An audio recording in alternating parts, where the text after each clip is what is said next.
Welcome everyone to the Islanders Never Say Die podcast. I'm your host, TJ, and with me again, as always, is our NHL analyst and expert, the grumpy old man.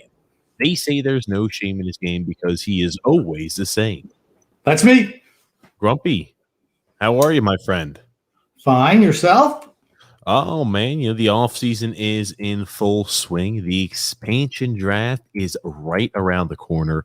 Lot of interesting things popping up left and right regarding the Islanders. A lot of trade rumors whirling all over the place too that we're going to get to make sure we cover today also, Grumpy. Well, that's fine. Let's see. I'm going to let you steer the ship today, and I'll comment as necessary. Oh, is that how you're going to do it, huh? Yeah. Well, that being said, Grumpy, a few housekeeping items. Again, remember, we are going to be going live every single Saturday, all off-season long. We will be going live during the expansion draft as well, so make sure you go ahead and circle that date on your calendar as well, ladies and gentlemen. Making sure you don't miss out on any of the action. Make sure to subscribe there on YouTube, like and follow on Facebook and Twitter. And hey, wherever you listen to your podcasts, whether it's Apple, Google, Spotify, doesn't matter, make sure you subscribe so you don't miss out on any of the action. We anticipate, again, we're going to have weeks this offseason where we're doing more than one podcast / live stream a week. I got a lot of guests packed in. We're going to have this offseason. So, hey, it's going to be slam, bam, and jam, Grumpy. So you're in charge of getting the guests. Is that correct? Grumpy, have you been doing anything like that? Yes, of course I'm in charge of that. Okay, I'm just because you're in charge of doing the T-shirts too. So I just want to make sure that you keep on saying you're in charge of these things and they never happen. I mean, they always say you don't want to kind of oversell or underdeliver. So I just want to make sure you keep on saying promise and underdeliver is what. Yeah, whatever. I'm just saying your track record is spotty at best. Oh, thank you, Grump. Thank you there, Grump. One other housekeeping item. Remember, again, we go live every single Saturday, bare minimum, every Saturday evening at 8 o'clock Eastern Standard Time in the offseason. I know we're a little late today. I'll take blame for that one. But, hey, we have another podcast called TJ and the Grumpy Old Man. That link is in the description below. That is more of a general sports podcast. It's all hot and controversial items left and right. Now, those podcasts are on Wednesdays and Sundays. And again, so Sunday is going to be, again, at 8 o'clock Eastern Standard Time. And same thing there with Wednesdays as well for the TJ and the Grumpy Old Man, as long as the NHL's in the offseason. That being said, Grumpy, we had some homework to do. We had some homework to do for this podcast. Do you have to read an ad yet? Oh, yeah. Yeah. Look at freaking Grumpy. Look at you, Grumpy. I'm just saying. Before you get too far into it, I know you like to get into something, try to make yourself look good, and then start to read an ad. So you don't get to give the benefit of my knowledge until after the fact. Yes. Well, McGregor versus Poirier 3 is all set for UFC 264 tomorrow. Every punch, kick, and knockout means so much more with DraftKings lineup on the line. DraftKings, the official daily fantasy partner of UFC, is giving you a shot at huge cash prizes. And for this weekend's fight, DraftKings is offering all customers a shot at millions of dollars in total prizes. And if you haven't tried it yet, Fantasy MMA is easy to play. Just pick 6 fighters, stay underneath the salary cap, and pile up the points for advances, takedowns, and more. There's no better way to put your MMA knowledge to the test than to compete for a shot at millions of dollars in total prizes. Plus, don't forget, NBA and the NBA and is where DraftKings is even more money up for grabs throughout the week. DraftKings is safe, secure, and reliable, so you can deposit and withdraw your funds at your convenience. Again, it's the McGregor versus Poirier rubber match. Get in on the action now. Download the DraftKings app and use the promo code THPN for your shot at millions of dollars in total prizes throughout the week. Again, that's code THPN to get a shot at millions of dollars in total prizes only at DraftKings. Eligibility restrictions apply. See DraftKings.com for full details, Grumpy. Well, it's nice to know that the offseason has not affected your inability to correctly read a promo. Ah, that's what it is. That's what it is, Grumpy. I thought I did a pretty good job that time. You didn't. Oh, fuck. Get that. You butchered it. Oh, goodness gracious. That being said, we had some homework, Grump. We had some homework. We wanted to go out there about a week and a half before the expansion draft with who you would have on your protected list, Grumpy. My list has been ready for weeks, years. Well, it's ready. I know the shock value, I'm sure, is going to be one of those items to where I'm just going to be left shaking my head, Grumpy, with some of these players you do and do not protect. I'll tell you that much. Did you get my list?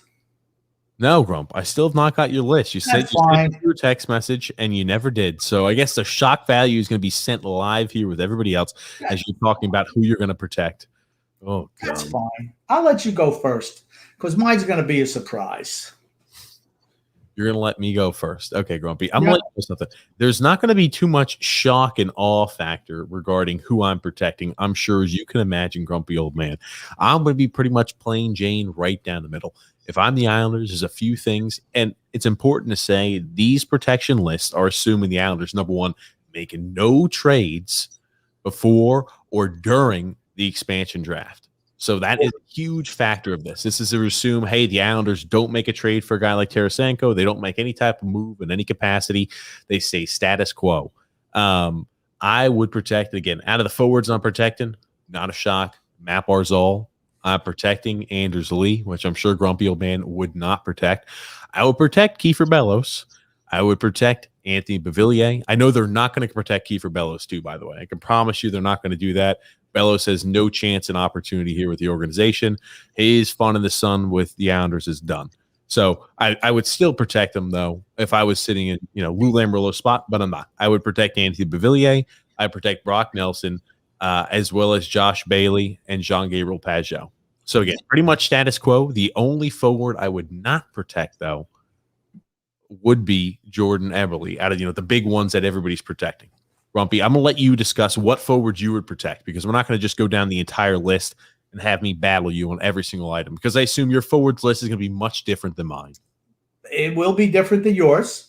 And I'm going to say right off the top, I didn't protect anyone who's going to be over the age of 30 when the season starts, or even 30 when the season starts on my protected list. Remember, what's the one thing that we have to come out of the expansion draft with is to free up some salary cap space, right? Because then once again, this will be no trades before. This is just as of right today and now. If they make a trade for Tarasenko, the list would naturally change. But as of right now, I did protect 4 centers on my team. I protected Matt Barzal. I protected, even though I didn't want to, I protected Brock Nelson, who'll be 30. Hey, Brock Nelson gets protected. Hey, really quickly, I want to disrupt you, but we are going to have the call-in feature for today's show. Remember, the offseason, the call-in feature is not going away, so you will be able to call in the TJ and the Grumpy Old Man and talk about our protection list regarding the expansion draft. So just giving everybody a heads up on that. But okay, we got Brock Nelson, Matt Barzal. Grumpy, take it away again. JG Pageau, I'm going to be protecting him as well. I'm going to be protecting Otto Koivula as potentially a 4th-line center.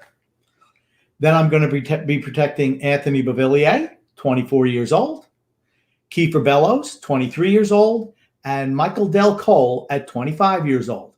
So what does that mean? I'm exposing the whole 4th line. I'm exposing Anders Lee. I'm exposing Josh Bailey. I'm exposing Jordan Eberle, Kyle Palmieri, everybody. Why? Because we can only lose one guy. There's only one guy that we're going to lose. And if you're only going to lose one guy, I want to make sure that we're freeing up some money. That's this whole expansion draft for me is giving the young guys a chance to play and getting salary cap off of our books, period. Okay. And once again, as we learned, Anders Lee out in the playoffs didn't make a difference. We finished just the same as we did last year with him in the lineup. No big loss. Okay. So he was replaced by Leo Komarov. What was that? He was admirably replaced by Leo Komarov. Oh, goodness. Hey, I'll put it like this. I understand your sentiment, right? You want to get younger, you want to expose the old guys, you want to be able to shed some cap in some capacity. I think there's no way an expansion team like Seattle takes a guy like Andersley. And here's the thing. I think Andersley is, I know you don't believe this, but I believe Andersley is valuable to our team. No. That's fine. If they don't want to pick it, I'm going to make it so they have to take someone off of our roster who makes some money. That's what this whole exercise is about. And if they don't take Andersley, so they don't take him. I'm going to make sure that they take somebody who does make money. That's all I care about, is that I'm going to force them to pick someone who makes some money. I'm not going to give away Kiefer Bellows for nothing. I'm not going to give away Otto Coyle or even Michael Del Cole. Though they're all serviceable players. And as anyone's learned anything about our team, we're just a team of ham and egg grinders. That's what we are. But you know what? And that's fine. If that's the identity of the team, that's fine. You don't need to be paying those guys $6, $5.5, $7 million a year. Okay. They're replaceable by younger, hungrier players. Okay. I want to play devil's advocate with you. Right? You say, I want to protect a guy like Otto Coyle, who doesn't have much value at all because, he doesn't make much. If the Seattle Kraken are going to go forward with the ideology of we want to go ahead and collect players on our team that don't make any cap, why would they not pick? And again, I'm looking at the list of people who they could select that are unprotected based off of those items you said. They could select a guy like Cole Bardreau. They could select a guy like Tanner Fritz. They could select, a Zarnak. They could select a multitude of players, of forwards, if that's the case, that make absolutely no money. So here's the thing. Like, even though by you saying, hey, we're going to expose XYZ, we're going to expose Andersley, we're going to expose Josh Bailey and Jordan Eberle and Kyle Palmieri because we want him as someone that's going to take cap. I mean, Palmieri doesn't make anything, but we want him to take a guy like Josh Bailey or Jordan Eberle there to take some cap off our hands. If that's the case and you don't leave and they don't sound attractive individuals there for them to select, why would they not just pick up somebody who makes no money then? Well, so what? Then that means you didn't need to protect them anyway. That's what I'm saying. You protect the younger players who they might actually see a future in, where maybe they're not going to pick anybody who's in their 30s. That's fine. But you know what? Then Lou will have to really earn his keep and find a way to get some of that salary off the book. I'm not giving away a young player. In my list, there is absolutely no way that I'm giving away a young player. I'm going to make him take an older player. If he wants to take a Zarnak or a Cole Bardreau off the bottom of my roster, feel free. That's fine. Feel free. Then we don't lose anything off of last year's team. And that should make everyone happy. We want to bring everybody back, right? Like I said, that's why I'm doing it. I want to force them to take somebody who makes money, or if they don't want somebody who makes any money, let them take somebody who's not even on our roster. I have no problem with that. If you expose Josh Bailey will be selected. There's no doubt in my mind. I know you don't like hey, listen to me. I know you don't like Josh Bailey. Josh Bailey, he has his moments where he plays well, and he has his moments where he pisses a lot of people off. I'm going to tell you this much. He's nothing, when you look at Josh Bailey, he's not an elite winger. He's a guy who's a very serviceable player, and he's very consistent. If there's one word I have to say is Josh Bailey's relatively consistent on the ice. He's a veteran with leadership abilities. They would snap a guy up like that in a heartbeat. Why not Anders Lee then? It's the same thing, and he's a better producer, right? When you look at Anders Lee's contract, is the reason why I don't think they would select Anders Lee. That's why you don't protect those guys. Here's the thing. If they want to take, you can expose Anders Lee. I don't think they're going to take Anders Lee. I'd be shocked if they would. I'm not saying they wouldn't. I just would be shocked if an expansion team is going to say, hey, they want to try. I'm sure want to simulate the success or try to replicate the success that the Vegas Golden Knights have, right? They've been around for 3 years. They've been to the Western Conference Finals 2 of those years. Is it 2 of those years or 3 of those years? Every year. They've been to Western Conference Finals all 3 of their years they've been around. In the Stanley Cup Finals 1 year they've been around. They want a team that's going to be competitive right off the bat, and they have the ability to do so with the expansion draft. So I don't think they're going to take the approach of, hey, let's just pick up a whole bunch of young guys and maybe, it's a crapshoot, maybe it'll work out for us. I don't think that's the approach they're going to take. Well, rumors are what they are, of course, but they're going to be making a lot of trades. That's what they want to do. They want to make a lot of deals, negotiating for certain players. I don't want to even give them that option. We cannot afford to give away any draft picks. And I'll say again, if you want to take Josh Bailey, there's $5 million a year off our books. That's That's the whole way I'm looking at this expansion draft. Getting money off our books. That's it. That's what the whole thing is about. It's the last time you're going to have a chance to do it. That's why I'm doing it. I'm going to protect the younger guys who don't make any money. Anybody 30 years old and over is never getting protected by me. Never. Okay. Fair enough, Grump. Again, like we won't see eye to eye on that one, but it's no big deal. Want to kind of shift gears a little bit to the defenders, the defensemen. Again, 3 defensemen the Islanders are probably going to protect. My list is, I'm sure, a lot different than some of the lists you see out there. I'm protecting Pellick, Pulock, and Mayfield. I'm not protecting Nicoletti. And Grumpy, I assume your list is the same exact on defense as mine. Yes, exactly the same. Scott Mayfield showed that he should be protected. Nicoletti, maybe there's a value for the Kraken to take Nicoletti. He's only got 1 more year on his contract. If they determine at the end of the year they can flip him for a draft pick to a contender, so be it to them. That gets $5.5 million off our books. Once again, that totally works for me. I was about to say, for a guy like Nicoletti, I think that would be an ideal selection for them too. Here's 1 year, just as you mentioned, perfect. And you could trade him off at the end of the year. It's going to be easier for teams to fit him there under their cap. I mean, hell, even if you're the Seattle Kraken, you can even retain some of the contract, even if it's one of those teams that are closer to the salary cap, the ceiling. So you'd have to figure that would be pretty decent return, giving a guy who's a top 4 defenseman across most teams in the NHL for pennies on a dollar for some team that's making a playoff push there. You have to figure that's going to get them probably at least a second, maybe a first-round pick towards the trade deadline if they were to select a guy like that. Again, it might be a later first-round pick. You wonder why we've never made a move like that to get rid of Nicoletti in all these years. When, he's obviously, this year he had a better year offensively, but he's been diminishing returns since 2015. So, and I've been screaming to move him for years. Why? I just don't think he's that great, and you could have got some value for him. I don't think his value is a first-round draft pick. I'm saying his value, if you trade him at the trade deadline, would be a first-round draft pick, solely because he's a guy who fits in your stereotypical top 4 defenseman role. Think about what we gave up for Andy Green. Yeah, second-round pick. A second-round pick for a guy who is nowhere near the talent level of Nicoletti, who was way closer towards the tail end of his career than Nicoletti is, and had that 1 year left as a rental. So I think if Nicoletti, if he's traded next year at the trade deadline by a Seattle Kraken, I think he's looked at as a rental, and you get an extra guy who can help you with the playoff push. I'm saying that's probably a late first-round pick, maybe a second-round pick.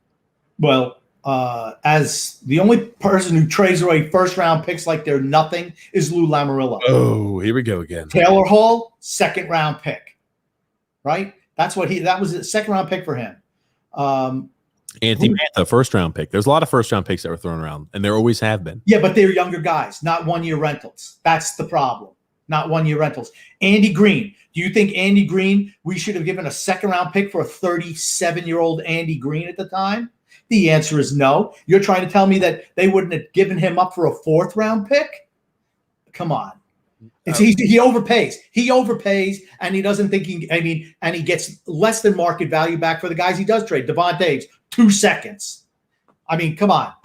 I'm not saying he's you jump and then you go ahead and jettison it with the end with hey, Devon Taves is only 2 second-round picks, which I agree with, but the other comments beforehand, I don't. But it's no point to continue to fight on those items, Grump. I want to talk about goalie, right? They technically had to go ahead and sign a goalie so they could go ahead and expose. Not true. You do not have to protect anyone. You realize you don't have to protect anyone.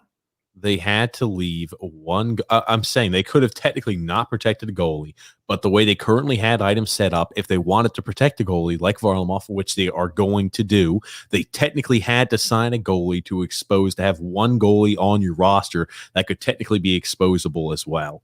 That's correct. So that is why they went ahead and signed Ken Appleby. I believe his name was Ken or Kevin Ken Appleby, I believe it was. So that's who's going to be exposed there of our goalie position, and we're going to protect Varlamov. Yeah, for me, I didn't protect any goalies. What I'm hoping is that we actually trade Varlamov to a team that could use a goalie. Maybe in Edmonton, they could certainly use a goalie up there. So who do you additionally protect then if you didn't protect a goalie? Well, that goalies are separate. I'm just protecting 10 skaters. That's it. I'm not protecting a goalie. And here's the thing: if they want to pick Varlamov, so be it. That's $5 million a year off our cap. Sorokin has showed that he can step in and be the starter. You get yourself a backup next year who could play 30 games a year for $2, maybe $3 million. Goalies are out there every single year. Goalies are out there. They say Ben Bishop could be out there exposed and free at the end of this year. Why not roll the dice on a goalie like that? Remember, our team is predicated on system more than individual talent. Every goalie that comes in here through the Mitch Korn, Greco. Yes, Greco system has outstanding years. Just the style that we play. I don't think it's a big loss to lose Varlamov. You're going to have to sign Sorokin. He's going to make money. You don't want to have $9 million or maybe even a little bit more tied up in the goalie position. Not for me. Not when you're up against the cap. Yeah, and again, like Ben Bishop, again, grumpy old man. I mean, like technically, his cap hit is virtually similar to Varlamov's cap hit. You're looking at a guy, Ben Bishop, who's making like 4.9, around $5 million a year too. So I mean, like, Ben Bishop might be available, but hey, Ben Bishop is a 34-year-old goalie that makes it essentially the same exact cap hit there as Varlamov, right? And do you think they should protect Ben Bishop? I can't tell you honestly. I'm not too familiar with the Dallas Stars situation as we are with the Islanders. So yeah, no, I wouldn't. I'm sorry. If the guy's only getting 50% of the starts, you got somebody who's just as good making a little bit less. You free those guys up. Maybe they take them, maybe they don't. You try to move them. That's what everything. Once again, for me, this offseason, everything is about freeing up salary cap space to move forward as an organization. Okay. Well, you're only going to be able to remove one of those items, even in your ideal scenario. Hey, I would not be shocked at all if maybe the Islanders look and they will probably trade a pick, maybe perhaps to encourage them to take a bad contract off their hands. And this is where I've seen the funny, crazy, wacky side of the Islanders Inquirer and everybody else throwing and trying to get anything to stick on the wall, which we'll talk about here later. But your protection list, I mean, really for the most part is not much different than mine. Defense is relatively the same. Our forward group is vastly different. Here's the thing. You have an idea of, hey, we can expose all these guys. If they take one, they're just going to remove them off the cap. The Islanders' viewpoint right now, Grumpy, which is the important portion, is that they are still competitors for the cup. They don't want to lose any of these pieces that are key contributors on their cup run. They don't want to do that. You're only going to lose one guy anyway. And here's the thing. With my list, it's not perfect because I could still see Seattle taking Sebastian Aho. That's the one guy that I'm afraid that they would take would be Sebastian Aho, a young puck-moving defenseman. Who cares? Well, here's the thing about Sebastian Aho. Sebastian Aho, unfortunately, does not fit in this team system. Sebastian Aho is an undersized, smaller defenseman, kind of similar to the statue of an Andy Green, but nowhere near the talent of Andy Green once had, nowhere near the experience either, or the economy of movement. But Sebastian Aho plays with a much more offensive style, which is not something the Islanders encourage out there on the ice. Sebastian Aho is not a fit for us, and Sebastian Aho is signed on a one-way contract this next year. So unless Sebastian Aho is going to be up with our team, he's going to be exposed on waivers, available for everybody to grab. Well, you know what? If Nick Leddy could get moved to another team for a second-round draft pick, I'd be willing to do that. He could easily fill that spot. And here's the thing. Once again, you can use him as a trade chip. Going a young defenseman who can move the puck. Believe me, most teams in the league like guys like that. Okay, maybe we don't, but most teams in the league do. If you can move the puck and have some offensive acumen from the back end, teams like that. So that's maybe somebody that you could move to upgrade your forward group, which is abysmal at this point in time. And certainly all over the age of 30. So, I mean, like I said, that'd be the one guy that I'd be afraid of losing. Other than that, if they want to pick a Mitch Van de Sample or Parker Wotherspoon, well, you know what? It doesn't really matter if they do that. I'm trying to make it so that all of our veterans, 30 and up, who make big bucks, that's who that Kraken are going to have to really pick from if they want to be put a competitive team together. Okay, Grumpy. They're going to want to put a competitive team together. Let's just venture out there and say that. They're not going to be picking guys off our AHL roster that are 24 and 25 years old. I'm going to roll the dice on that too. You say, hey, a guy like, Sebastian Aho has, value in some capacity. Sebastian Aho is a 24, 25-year-old defenseman who's been a career AHL guy. He doesn't have any value. He's never gotten a shot here. He played the last year when Waite was there, and this regime's never given him a shot. Boy, does that sound familiar? Young guys who are able to play for other coaches somehow can't manage to play for this organization under Barry Trotz. Okay, Sebastian Aho is not young. He's 25 years old. Sebastian Aho is not young. Sebastian Aho is a guy who's not very defensively responsible, which I'm sure drives Barry Trotz insane. He doesn't fit in the system. He might be able to provide some offensive pop, but that's not what we look for out of the defenseman in our role. And here's the thing. He's going to rot on the vine. He doesn't have much value at all because nobody gets to see what he does besides, hey, we get to watch him a little bit in Bridgeport. This year he was up, whatever, on the taxi squad or like the extra man, etc. So he wasn't really even playing. I mean, he only played 3 games this year for the Islanders, albeit had 2 points for the Islanders in those 3 games. But, I just don't think Sebastian Aho is a guy that holds any value, Grump. Okay, but here's the thing. Other teams in the league maybe would value a guy who can score from the back end, and he's not a liability defensively. I mean, he's not. He's a puck-moving defenseman who puts points up. You know what? That is an appealing trait to, I want to say, 90% of the teams in the NHL. Maybe not the Islanders, but most of the other teams appreciate that type of skill set. And it's somebody, if you can, once again, take an older player and move him out and package with an Aho, maybe you can get a better forward coming back. That's all I'm saying. And I just want to make it so the Kraken, if they don't want to take any of our AHL guys, which I'm fine with, then maybe they'll take one of our bloated contracts for long term. That's what I want them to do. I'm trying to force their hand to take one of the older veterans off of this team. I'm sorry. It's like I don't think you're giving the Kraken enough credit. They're not going to say, oh, wait a second. Oh, damn it. They fooled us. They've gone ahead and protected a young guy like an Otto Koivula or a young guy like a Kiefer Bellows that we were thinking of. Oh, rats. Well, I guess the next best option we've got is to go ahead and take one of these bloated contracts. Anders Lee there with 5 years left on his contract, making $7 million a year. Come on over here. I just don't think that's the mindset they're going to have. They're going to try. Honestly, what I think is going to happen is we are not going to protect Kiefer Bellows. He's going to be exposed, and they're going to probably select him. Or if we are hell-bent on keeping Kiefer Bellows, so we feel like one of the guys we have to expose are crucial there to our team success, we're going to package something up and move a draft pick there over to them. Well, once again, it's going to happen. Yeah. Okay. It's not what I think is going to happen. It's what I would do. This is what I would do. What they're probably going to do is protect everybody over the age of 35. They're going to protect everyone there. Let all their veterans. Maybe they won't even protect Barzal. He's way too young. Turns the puck over. We don't need him. But so what are they going to do? They probably will once again piss away further draft picks so that we don't need draft picks on this team, right? When was the last time we had a first-round draft pick? I don't know who's worth anything. Let me put it to you that way. It was Wallstrom and Dobson. That was the last time we had a first-round draft pick was worth anything. Hold on. We've got Simon Holmstrom in the works, Grumpy. Okay, that's why I qualified saying worth anything, because he ain't worth shit. He's bust. Bust, bust, bust. That kid's going to be a bust. You mark my words. He's a bust. Okay? That's why I don't care about him. He doesn't even exist. If I could expose him, he'd be exposed. Okay? But what are the Islanders going to do? They're going to protect everyone who makes money. Right?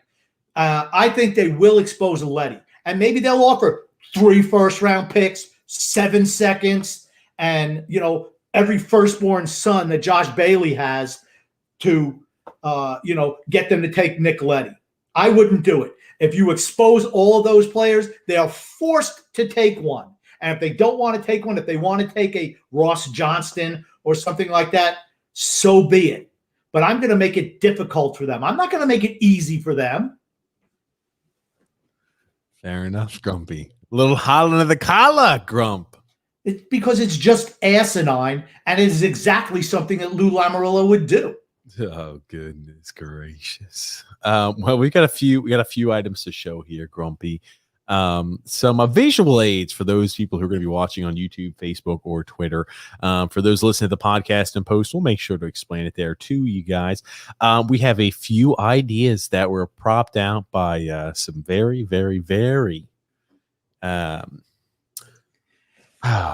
want to find a delicate way to put this. They're very creative individuals regarding, the expansion draft and possibly a Tarasenko trade. Grumpy, I'm sorry. I want to let you get your comment out before I start showing these, though. You realize we have 2 guys on this roster who take up 10% of the cap who are never going to play for this team? Andrew Ladd and Thomas Hickey. Hick the Dick. Those guys are never playing. They're never playing for this team. 10% of our cap. Got to get rid of cap money. Thomas Hickey does take 2.5, and what Andrew Ladd takes close to 5, but a little less. 5.5 is his cap number. 5.5. No. Okay. 5.5 is cap number. And again, Andrew Ladd's got, I think, 2 years left on his contract, and then Thomas Hickey's got 1 year. So talk about that. When that signing of Thomas Hickey, was that a 4-year contract we gave him? 4 years, 2.5 per? I think it was 3. Jesus Christ. You think about that contract we gave Thomas Hickey. Why the hell? I guess they felt that maybe the guys couldn't step up. Hey, we wanted to have an insurance piece. That is a freaking huge price to pay there for an insurance piece. Thomas Hickey, who I don't even know. And again, I know he had his injuries 2 years ago, but that guy's time and fun in the sun as an NHLer and an NHLer with the Islanders was done and over. And I'm just thinking we gave him $2.5 million a year. Yikes. How is that any worse than the Leo Komarov deal? Hey, you know what? There were a lot of people on social media, grumpy old man, reminding us how important that Leo Komarov trade was and how important that signing. How important that signing was of Leo Komarov, because without him, we don't make it to back-to-back. We don't make it to back-to-back Eastern Conference Finals, Grumpy. We had a lot of people on social media reminding me and everybody else on social media how important Leo Komarov was. Stan Fischler reminded me, too, of how important he was. Leo Komarov is so important. He reminded us, Grumpy. That's right. First line winger, 1 goal all year. That's incredible. I think 1 goal all year on the first line. I think he had another goal with another line too, right? I think he had 1 goal all year. I know this much. You can count all of his goals as the first line left winger on one hand. I do know that for a fact. But the bottom line, because I'm a bottom line guy, everyone could talk about how we want to bring this guy in and that guy and improve this, re-sign this guy. Until you shed salary cap, we're not able to do anything. Those are just facts, boys and girls. Facts. Man, I'm a big fact-based guy. Those are facts. Those are the facts for you. We have $5 million in cap space. We can go another 5.5 or 6 over the top of the cap. So let's say 11. You have Beauvillier, Pelech, Sorokin. Those are the 3 that have to be re-signed. You think those 3 are going to eat up $11 million just together, maybe even more than that. Just those 3. Okay. So then you have no money, and then you want to make improvements or resign the F- or whatever piece of junk that we can also add onto this roster. Oh, goodness, grumpy old man. We're going to go ahead and pop up some visual aids. We've got here the Islanders and the Seattle Kraken might be good trade partners. Here it is. The Islanders, possibly, in order to get rid of some cap, in this scenario, obviously, they haven't thought about how important Leo Komarov is. They haven't read on social media by Stan Fischler, and multiple other people out there of how important and crucial he is to our team's success. So unfortunately, they've added him in as they want to get rid of Leo Komarov, Grump. So they're on the wrong side here on this one. But they're saying maybe the Islanders at the expansion draft could give up a 2nd-round pick in 2022 because we've got 2 of those, Grumpy. They can give up Ruslan Ishikov, who's back overseas, I believe, playing in a Swiss league, and they can give up Leo Komarov for cap relief. So that's the trade to the Kraken. They get Komarov, Ishikov, no loss there. And we're giving them a 2nd-round pick next year just to take a guy who makes $3 million a year off our books. Is that the deal? Oh, yes, Grumpy. That is the deal. No, it doesn't work for me. That's not enough to give up another draft pick and a prospect to get a piece of garbage, even though he was a first-line winger for this team. A piece of garbage off of our roster. Not for me. Oh, I'm sorry. Didn't I never actually pop that up on screen? No, you did not. So this is man. Where is this coming from? Don't worry about where it came from, Grumpy. You don't have to worry about it. I don't want to say him too often. But here this is, right? Hey, we give up a Leo Komarov, a 2022 second-round pick, and Ruslan Ishikov for cap relief. $3 million in cap relief. Not enough. That's not enough in cap relief. If you're giving up a second-round pick, you need a little bit more than $3 million worth of cap relief. This is a guy, mind you, you think in some instance that he has some sort of value, intrinsic value to his game, because guess what? You played this son of a gun on the first line for 50 some odd games, including the playoffs last year. If you're giving up a guy who you thought was suitable to roll out there on the first line night in and night out for 50 games, and he only has $3 million tied to his cap hit, and you're going to give up a second-round pick for somebody to take $3 million off your books there of a first-line left winger, things aren't adding up. Things aren't working out in my brain there, Grumpy. Yeah, this has to be the Islanders Inquirer putting these things out there. I actually, once you put it up there, I know their style of their graphics. That's who it is. Oh, I'm sorry. Grumpy. We're going to leave that there. I'm not going to tell you who they are, but we're just going to keep chugging along. And Okay. this also, we had a few items that were posted regarding possible trades for Tarasenko. Some of them were a little more realistic than others. And, Tarasenko, there have been some items that were leaked. Number one, he's asked for the trade. Since our last podcast, he's asked to be traded. We'll kind of touch on the item. Relations with the St. Louis Blues have soured. It kind of, for a few different items, I think everybody's blowing him not being selected as a captain out of proportions, which we're going to jump to and talk about. But apparently he was upset that the first two surgeries he had, the team physician did not properly repair his shoulder. He never really fell all the way back and healthy there to it. Went to an outside physician, an outside surgeon. He got it fixed there and feels 100 times better. That's at least what he's claiming. So he's had a falling out there with St. Louis. He wants to be gone. Yeah. That said, he's played 34 games in the last 2 years and had 7 goals. He makes $7.5 million per. That's a tough contract to move in this environment. And I think he does have something to prove. I think he will bounce back, particularly if the shoulder, if now they really straighten that issue out. That said, I wouldn't offer a boatload for him only because he's only played 34 games in the last 2 years and had 7 goals. And he's 29, 2 more years on his deal. I'm willing to make that deal, but I'm not giving up the farm to get him. And I know there are a few other teams that were thrown out there. The Rangers were another team that were thrown into this mix, as well as the Washington Capitals or possibly the Florida Panthers. There are a few teams that were thrown out there. And again, I feel like they're going to throw a lot of names out there because Tarasenko is a guy who has performed, has some injury questions, but has performed at an elite level before. So I'm sure that will not be the end of the names that we hear throwing their hat in for a guy like Tarasenko. And I will say that's a definite upgrade over Jordan Eberle.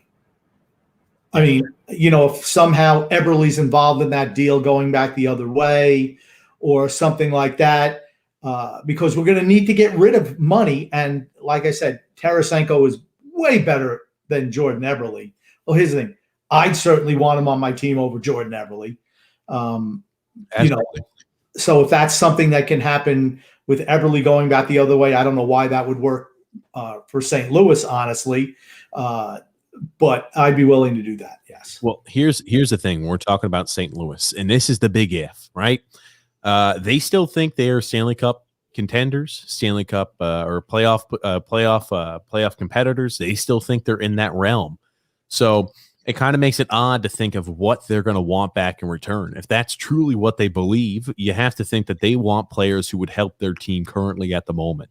They're not going to say, hey, we're in rebuild mode. We'll get rid of and shed Tarasenko for a whole bunch of prospects or picks. I think it might be a little mixture of somebody who maybe can contribute now, as well as people they think have potential in the future. I think it might be a little bit of a mix of both. But everybody, as soon as they saw the Rangers name were tied into it, everybody's like, holy crap, Tarasenko's going to the Rangers. They're going to the Rangers. Okay. So I'll tell you one thing. I think the Rangers are a better trade partner for the Blues than we are. And again, like the Rangers have more cap space available, and they've got a lot of these young guys that they can't find a way to fit into their roster or find a way to get them all moving in the same direction, be successful. So I think maybe those guys, ex top 5, top 10 picks that really haven't done what they've expected. Hell, you know what I mean? It's easier to move a guy like that when you see the return of a player like Tarasenko coming back, and St. Louis still thinks that maybe the young player has talent and ability. Well, of course. A team would love to trade for a younger player who has huge upside as opposed to some aging veteran who, is probably on the downside. It was never great to begin with. Take your pick, Islander fans, of who that makes on our team. You could just throw a dartboard and hit one of those guys. So if you're St. Louis, of course, I just find it interesting that the Rangers are always able to get deals done whenever they want, and the Islanders are never capable of getting it done. I just find that interesting. Yeah, I'll tell you. But I'm going to show you some trade rumors that are being thrown out there, or some trade scenarios for you, grumpy old man. I think some of them are a little bit more realistic than others. Because remember, if we want to go ahead and bring in a guy like Tarasenko, there are, big disclosure, right? As much as the guy says, hey, my shoulder feels better than it ever has. It feels great. Feels much better than after my first 2 surgeries. Whatever they missed the team doctor the first 2 times, I feel like they got it fixed this time around. I'm still a wait to see type of guy in that scenario. I'm sorry, you're coming off of now 3 shoulder surgeries in a row. You're essentially listed as damaged goods, in my opinion. Excellent talent, but damaged goods. That also being said, in this current environment, he has 2 years left on his contract, right, Grumpy? Yep. 2 years left on his contract, making $7.5 million a year. Mm-hmm. That would be the highest paid player on this team. So the likelihood of if he is not 100% ready to go, his medical records aren't squeaky clean. You can't be paying a player like that $7.5 million a year to have perpetual shoulder injury after injury. So they're going to have to definitely make sure they vet that. But here are a few options, grumpy old man, regarding trade scenarios. This is a situation where the Islanders would get Vladimir Tarasenko and Robert Thomas, and in return, they would shed the cap of Jordan Eberle and trade Anthony Beauvillier to receive Tarasenko. I would do that trade. If I'm St. Louis, I wouldn't do it. I just don't understand the appeal of Jordan Eberle to them. I just don't. Tarasenko, you're rolling the dice a little bit on him. Robert Thomas is a pretty good forward. We all know I love Anthony Beauvillier, streaky. Thomas is pretty good, though. And Tarasenko is a vast upgrade over Eberle. Everything's going to come down to the medicals. It really is. But that's a deal that I would do. I would absolutely do that deal. And here's the thing, too, that kind of shocks me. I don't know why they would include Robert Thomas in that equation. Right, he's a young forward, 22 years old, and he's been up there and he's produced, relatively speaking, the amount of ice time he's had out there, for the St. Louis Blues. I'm not sure why they would include a guy like Robert Thomas.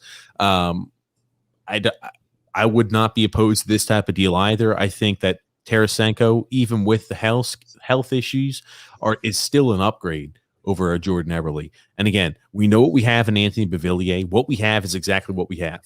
Do not expect Anthony Beauvillier to make any quantum leaps forward or quantum leaps back. He's a guy who is going to be streaky as hell. He has value because he's young. Maybe some teams think they can get him a little bit more consistent in his game and play, but he just is what he is. And hey, we've seen with Oliver Wahlstrom that he can play the left-hand side. He can play the left wing or the right wing. So that also gives us a way to go ahead and move Oliver Wahlstrom into our top 6 as well for next year. So I'm not opposed to that either. I mean, like if Tarasenko, if you think he's 100% healthy, and if they're going to include Robert Thomas, I'm all down for that, right? That means maybe you don't have to sign back Casey Zizekas either. Well, the way I'm looking at, you look at some of Staples' articles where Casey Zizekas maybe a 6-year deal at $3 million a year. I'm sorry, you just have to say goodbye at that point in time. I don't care how valuable he is to your organization. he's a fourth liner, and they don't deserve that type of contract. And it's just time to move on. Give one of the younger guys that spot. Save yourself some money. Here's the thing, man. Oh man, could you believe if they gave Casey Cizikas a 6-year deal? Why not? I mean, they gave one to a 30-year-old, to a 29-year-old Anders Lee. They gave one to a 31-year-old. They gave 4 years to Matt Martin. They gave 4 years to a 32-year-old Leo Komarov. Why would they not do that? Have you not been paying attention since Lou Lamoriello got there? You get turned 30. That means you get a long-term contract from us. Oh, goodness, grumpy old man. Oh, goodness gracious. I saw that move though, and I was not opposed at all to it. And it's funny, right? With this scenario, they also gave us a more in-depth look as to how we could solve the entire enchilada in one substance, grumpy old man. If we were to go ahead, and also Nick Leddy would be exposed and selected by the Seattle Kraken. Again, I think Nick Leddy would actually be a good pick for the Seattle Kraken. If we expose Nick Leddy, I think he would be somebody the Seattle Kraken would look at, because just as we had mentioned earlier, he would be available, and I think he would be valuable as a rental, a defenseman rental towards, the trade deadline. I think he would be valuable. And then we were to go ahead and trade Leo Komarov and a second-round pick to the Detroit Red Wings. So again, like this is how you continue to free up. I'm just not sure. I don't think Leo. Why would we give up a second round pick to clear $3 million off our books? It makes no sense to me. I you know what it is. I know we're in cap issues. But it's really not that much. But he's not even worth that. He's not even worth the second round pick. I mean, I don't get that. I mean, there's so many other guys who are worth more on the open market that I'd be willing to move. Yeah, absolutely, grumpy old man. Moving right along there, because it did have additional trade scenarios. Some, I thought were a little more off the mark than others. I was not opposed to that. I like Robert Thomas as well. I think that's a guy who would pan out there and work well for the Islanders. Also have another trade scenario here. If the Islanders were to get Tarasenko and the Blues were to retain $1.25 million of the contract, we would give up Jordan Eberle, Kiefer Bellows, and Bodie Wild. When I saw this, I about threw up in my mouth and said, absolutely freaking not. No. So you want to trade away a right-handed defenseman who's 20 years old, maybe 21, Kiefer Bellows, who will be, if we give him a shot, if we actually give him a legitimate shot, he'd be a starter for this team. Jordan Eberle is what he is. For a guy who's played 34 games in the last 2 years. No. I'm not getting rid of young players. I'm guys who have a future. I'm not trading them. Mm-hmm. Yeah, absolutely, grumpy old man. Absolutely. So I saw that trade, and I immediately was like, nope, no interest in that one. And they had another one, and I think this was just kind of like one to appease possibly the fans. This trade, grumpy old man, is same exact item there. The Blues, we would be able to get rid of both Jordan Eberle and Nick Leddy for Vince Dunn and Vladimir Tarasenko. That's a deal. That's, they put out a lot of trades that are, look really good for the Islanders, right? Yeah, that's a great deal. Well, not so much for St. Louis, but for the Islanders, that's a great deal. I'd do that in a second. You're talking about $11 million off your cap. 7.5 for Tarasenko. I don't know what Dunn makes, a couple of million. They're both younger players. That's a no-brainer for the Islanders and saves a little bit of money against the cap also, I believe. Yeah, so Vince Dunn's contract, grumpy old man, as I'm pulling that up, he's restricted. He's a restricted free agent. He's making about $1.8 million a year right now, but he's a restricted free agent. Right. So that's a deal I'd make in a second too. Why? Because we're getting the two younger players in that deal. I'm all for that. Of course, St. Louis wouldn't be for that. But as an Islander fan, you have to be excited about that one. Yeah. No, I'm sorry. He's still got to sign. He's a restricted free agent, so they still would have to sign him back, though, regarding Vince Dunn. Here's the thing. I don't think they would do that. Maybe that would fit their scenario. If they're truly saying we want to be able to compete, Tarasenko's worn out his welcome. He might be a talented, an elite level player when healthy, but he's worn out his welcome here. He doesn't want to be here. We're no longer compatible. Jordan Eberle technically is a player that can produce still in the NHL, and Nick Leddy is a guy who maybe they think has more value than Vince Dunn. I don't know, though. That's a lot that they're going to be adding there to their cap hit. I mean, like, Nicoletti only has 1 year contract, but what are they thinking long term in that scenario? They want to bring on a top 4 defenseman for 1 year and then have to worry about signing him back the next year and taking the inferior forward. Yeah, like I said, it's a no-brainer from the Islanders side, but why would St. Louis do that? Yeah, that's a typical Islanders Inquirer trade proposal. But honestly, if you're looking at it from a realistic point of view, the one that looks most realistic was the second one, where maybe the Kraken takes Letty. We're able to get, Beauvillier is gone, who we know that they were maybe looking to move him at the trade deadline, if you can believe that, to bring in Tarasenko and then maybe move Komarov. That's probably, out of the 3, that's probably the most realistic. I'll clarify. It wasn't the second one, Grumpy Old Man. That was still the first one. That was just additional context I was providing on what they thought the end pitcher was going to be on the first trade scenario. Nicoletti would be selected there by the Seattle Kraken. Tarasenko would be moved, and we would acquire also the rights to Robert Thomas. We would go ahead and get rid of Jordan Eberle as well as Anthony Beauvillier, and then we would be able to get rid of Leo Komarov there via trading a second-round pick. Yeah, the thing that makes the least sense from St. Louis point of view is Beauvillier and Eberle, unless they're just so desperate to get rid of Tarasenko that they're willing to take that deal. I wonder if it's like a Trent Williams deal here. And again, remember, Trent Williams had the issue with brain cancer, and the doctors kept telling him, the team doctors, no, you don't have anything, you're fine, just keep going out there, you're fine. Went to Mr. Outside Doctor. They said, no, you do have brain cancer, and we got it worked on. He never wanted to play there again. Said, I'm not playing here ever again.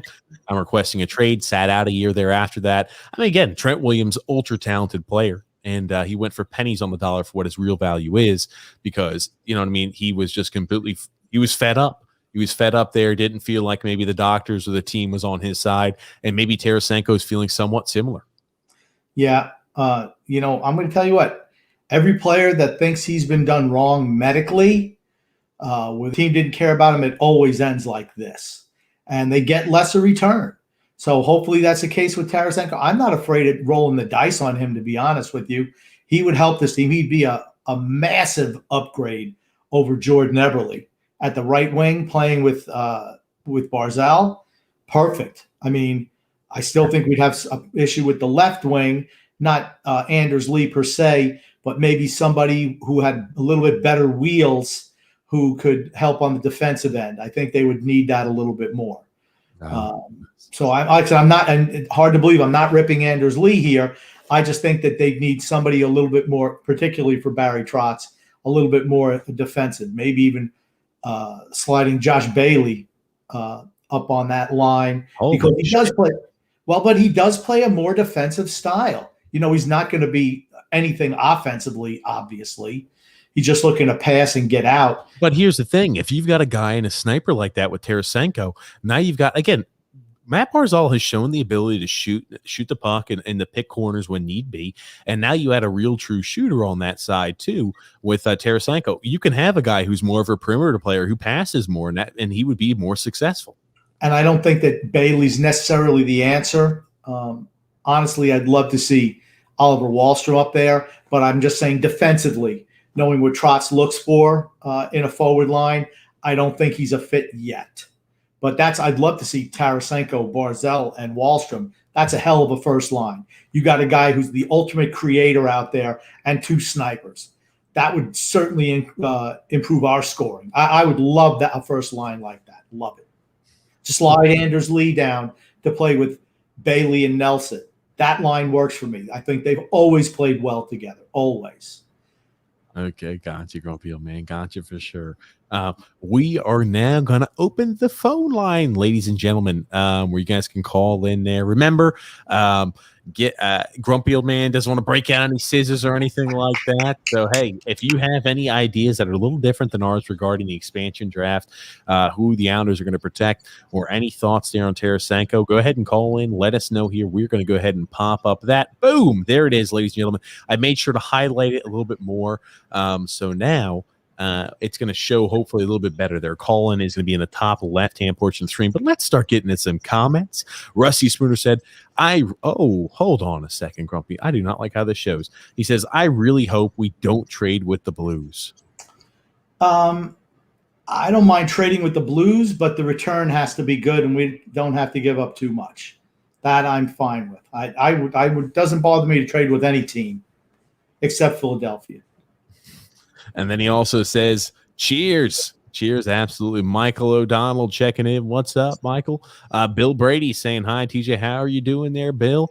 Robin Stewart said, hi, guys. I'm wondering, does Grumpy Old Man have more hair than TJ?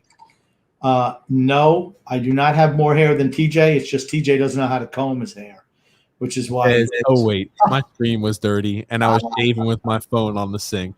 Oh, Grumpy. Very good. All those comments they're going to lay out. I'll take a shot there. I'll take that shot. Adrian B saying hi, TJ, and the Grumpy Old Man. Yo, Adrian, Tampa Bay, 2-time Cup winners. Yo, stop. Deservedly so. Deservedly so. Yo, stop it, Grumpy Old Man. She's a Tampa Bay fan. I know. Also says Rusty Spooner also says McGregor fights tonight, TJ. Carte blanche. Get him, Grumpy. Yeah, I thought he was fighting today too, but I didn't care enough to comment on it after you butchered the rest of the promo. So, and here's the thing. I don't like to be wrong, and I wasn't 100% sure, but usually those fights are on Saturday night. Saturday. I screwed up. I forgot we're on Saturday. Hey, you're live here with TJ and the Grumpy Old Man. Who do we have calling in? Oh, Brian P. What's up, fellas? What is up, Brian?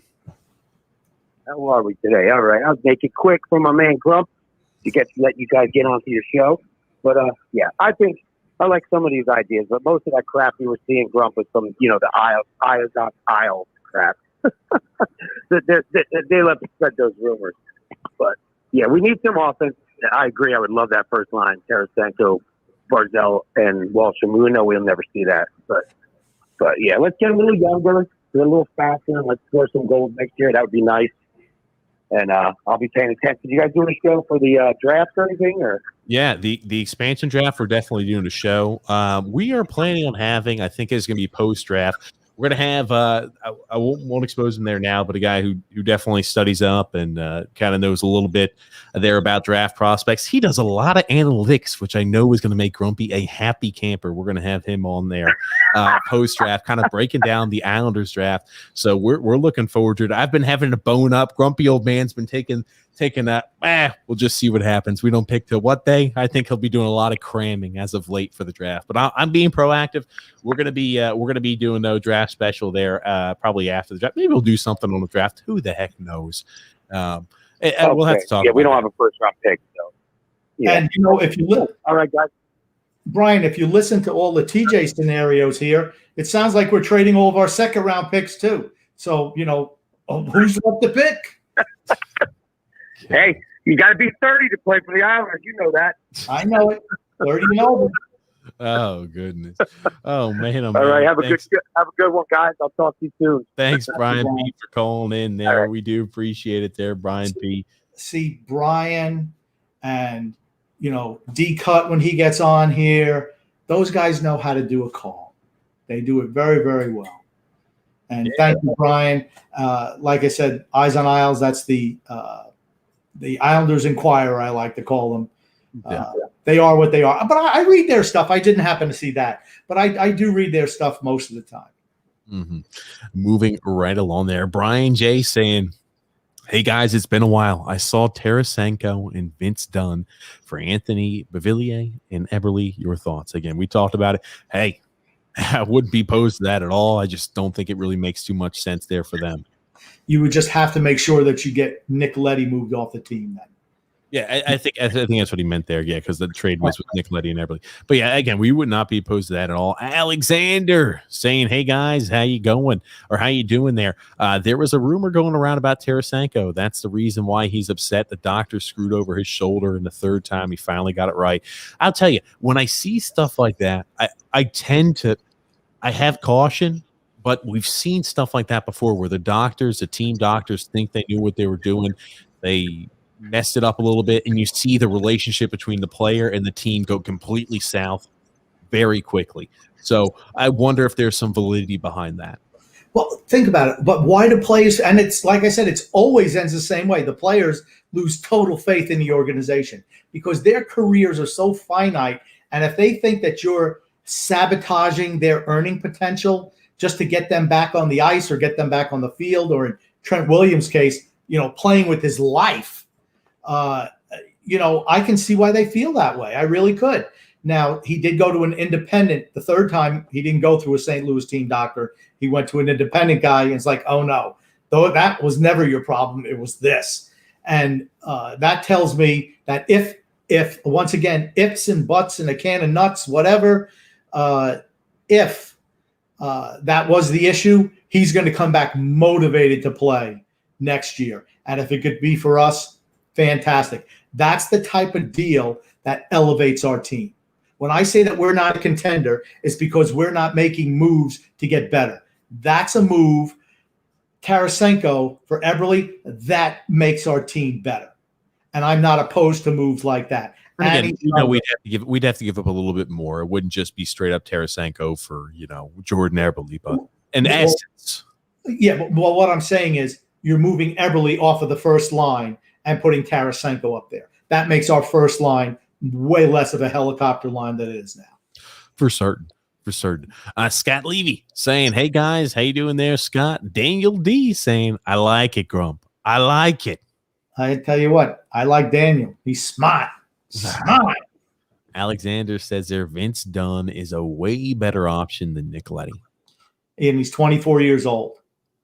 So to me, that like I said, that deal doesn't make any sense from the St. Louis side. But if we could I'll tell you what, if Lou makes that deal happen, then he deserves GM of the year. Not like last year or the year before, but that would get him GM of the year. That's a heist for the Islanders. That would be a heist for the Islanders. I'll tell you that too. Could you imagine looking at our defense next year if we were to acquire Vince Dunn there for, Nick Leddy would be moved out in the process, and we don't sign back Andy Green, and maybe we let a guy like Samuel Bolduc come up. You would have Ryan Pulock and Adam Pelech as your oldest defenseman at what, 26? 27 years old. And then you'd have, again, a guy like a Noah Dobson who'd be 21 years old, Vince Dunn who'd be 24 years old. You'd have a guy like Samuel Bolduc who'd be 20 years old. You want to talk about a young defense core. Very young. And Scott Mayfield. Scott Mayfield's 27 years old. He'll be 29 next year. 29. I'm sorry. So again, like that's a really, really young defense core. I mean, that's a core you can keep together and be solid for a long time. I just don't think that's something St. Louis would do. You want to know what's going to happen, and realistically what's going to happen? Traded to the Rangers. No, the Islanders are going to do nothing this offseason. That's what's going to happen. Like every year. Nothing. We do nothing. We wait until the trade deadline and give up boatloads of first-round picks for guys in their 30s. That's what we do. Yeah, oh goodness, Grumpy old man. I'm not sure. We'll see. I don't know. I still am somewhat optimistic about that. Brian J. also said, would you consider moving a guy like Varlamov? I try to trade him. I think that we could move him. Again, everything that I'm looking at doing this offseason is predicated on generating cap dollars. That's all I'm looking to do right now. This team has gone as far as it can go. And you got a bunch of guys in their 30s. It's time to offload time. I'm not saying gut everything. We're only going to lose one guy in the expansion draft. If we could move another one, if we could lose an Eberle and a Leddy and a Varlamov, that goes a long way. And then, augmented with some younger talent, that goes a long way to maybe jettisoning us to contender status. Because I don't think Tampa is going to be as good next year. I just don't think we are as well unless we make some moves. Well, here's the thing. Our first line is going to be better than it was last year. There's no freaking doubt about that.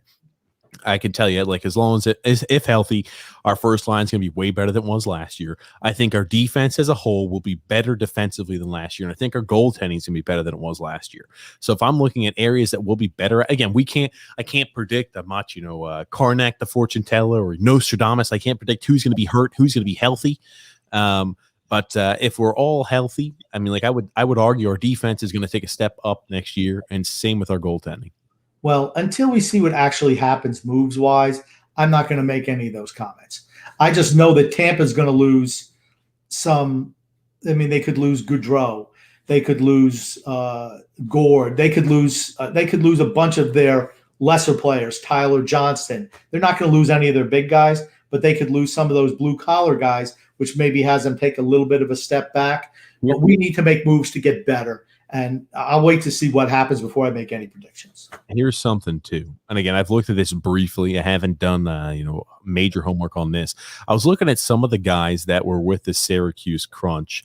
I believe that's the AHL affiliate there for the Tampa Bay Lightning. They have some guys that really do perform down there for them at the Crunch at the AHL level. So you wonder how easy a transition that's going to be, or if if maybe it won't be such a huge drop off talent wise. Again, I have to do a little more research there as to exactly who's going to fill certain roles once they lose players.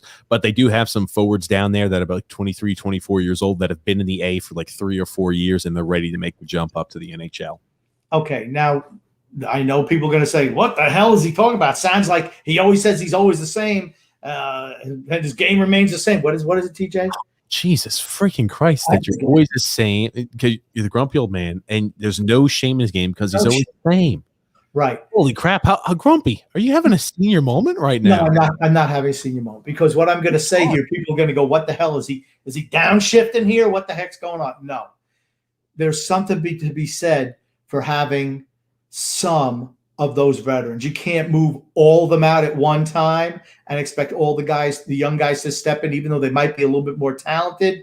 They still don't know what it takes to win a Stanley Cup, where guys like Johnson, Gaudreau, Gord, those guys kind of know what it takes. You can't lose a whole bunch of them and expect it not to have some effect on their team. You can move one out, maybe two, and backfill, but you can't lose all of them. I know that's, all with 23, 24-year-olds. I know people going, "What?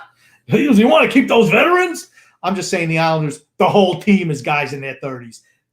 We need to get a better mix. That's all. You know, you sounded like Yosemite Sam. I thought I said from the old cartoons there, the guy who had the big handlebar orange or red handlebar mustache, and he would walk around with those little pistols, bam, bam, bam.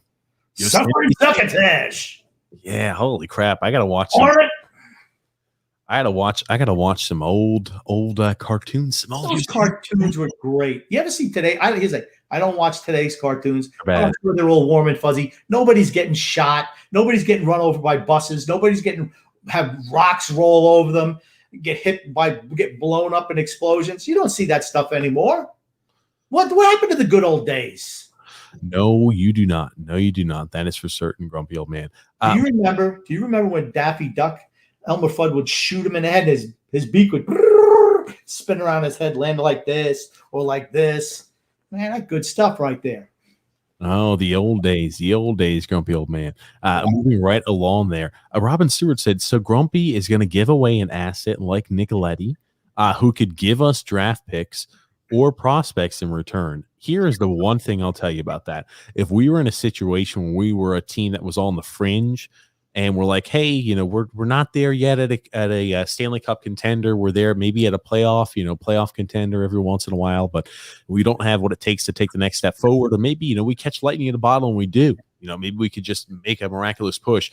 There's no way in hell from the position we're in that we would ever trade a guy like Nicoletti at the trade deadline for prospects. That would cause the fan base and I'm sure the rest of the league and the team to have a spontaneously combust.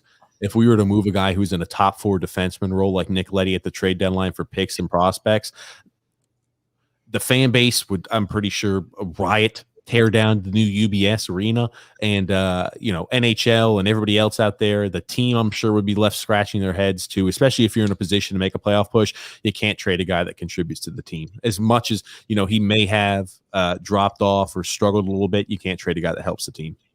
If I'm moving Nicoletti, I want to do it right now before the expansion draft. That's what I want to do. Maybe a team needs a third defenseman for them to protect. So maybe they'd be willing to offer us a second-round pick. That I'd like to do. Why? It saves us $5.5 million. We don't have to worry about protecting him. We don't have to worry about trying to give the Kraken something to take him. It just frees up another salary cap slot that we can use going forward. It doesn't affect my expansion protection list in any way, shape, or form. But I mean, I don't think you're right. If we keep Nicoletti, there's no way we're trading him at the deadline. We'd have to be, well, there's no way that's happening, period.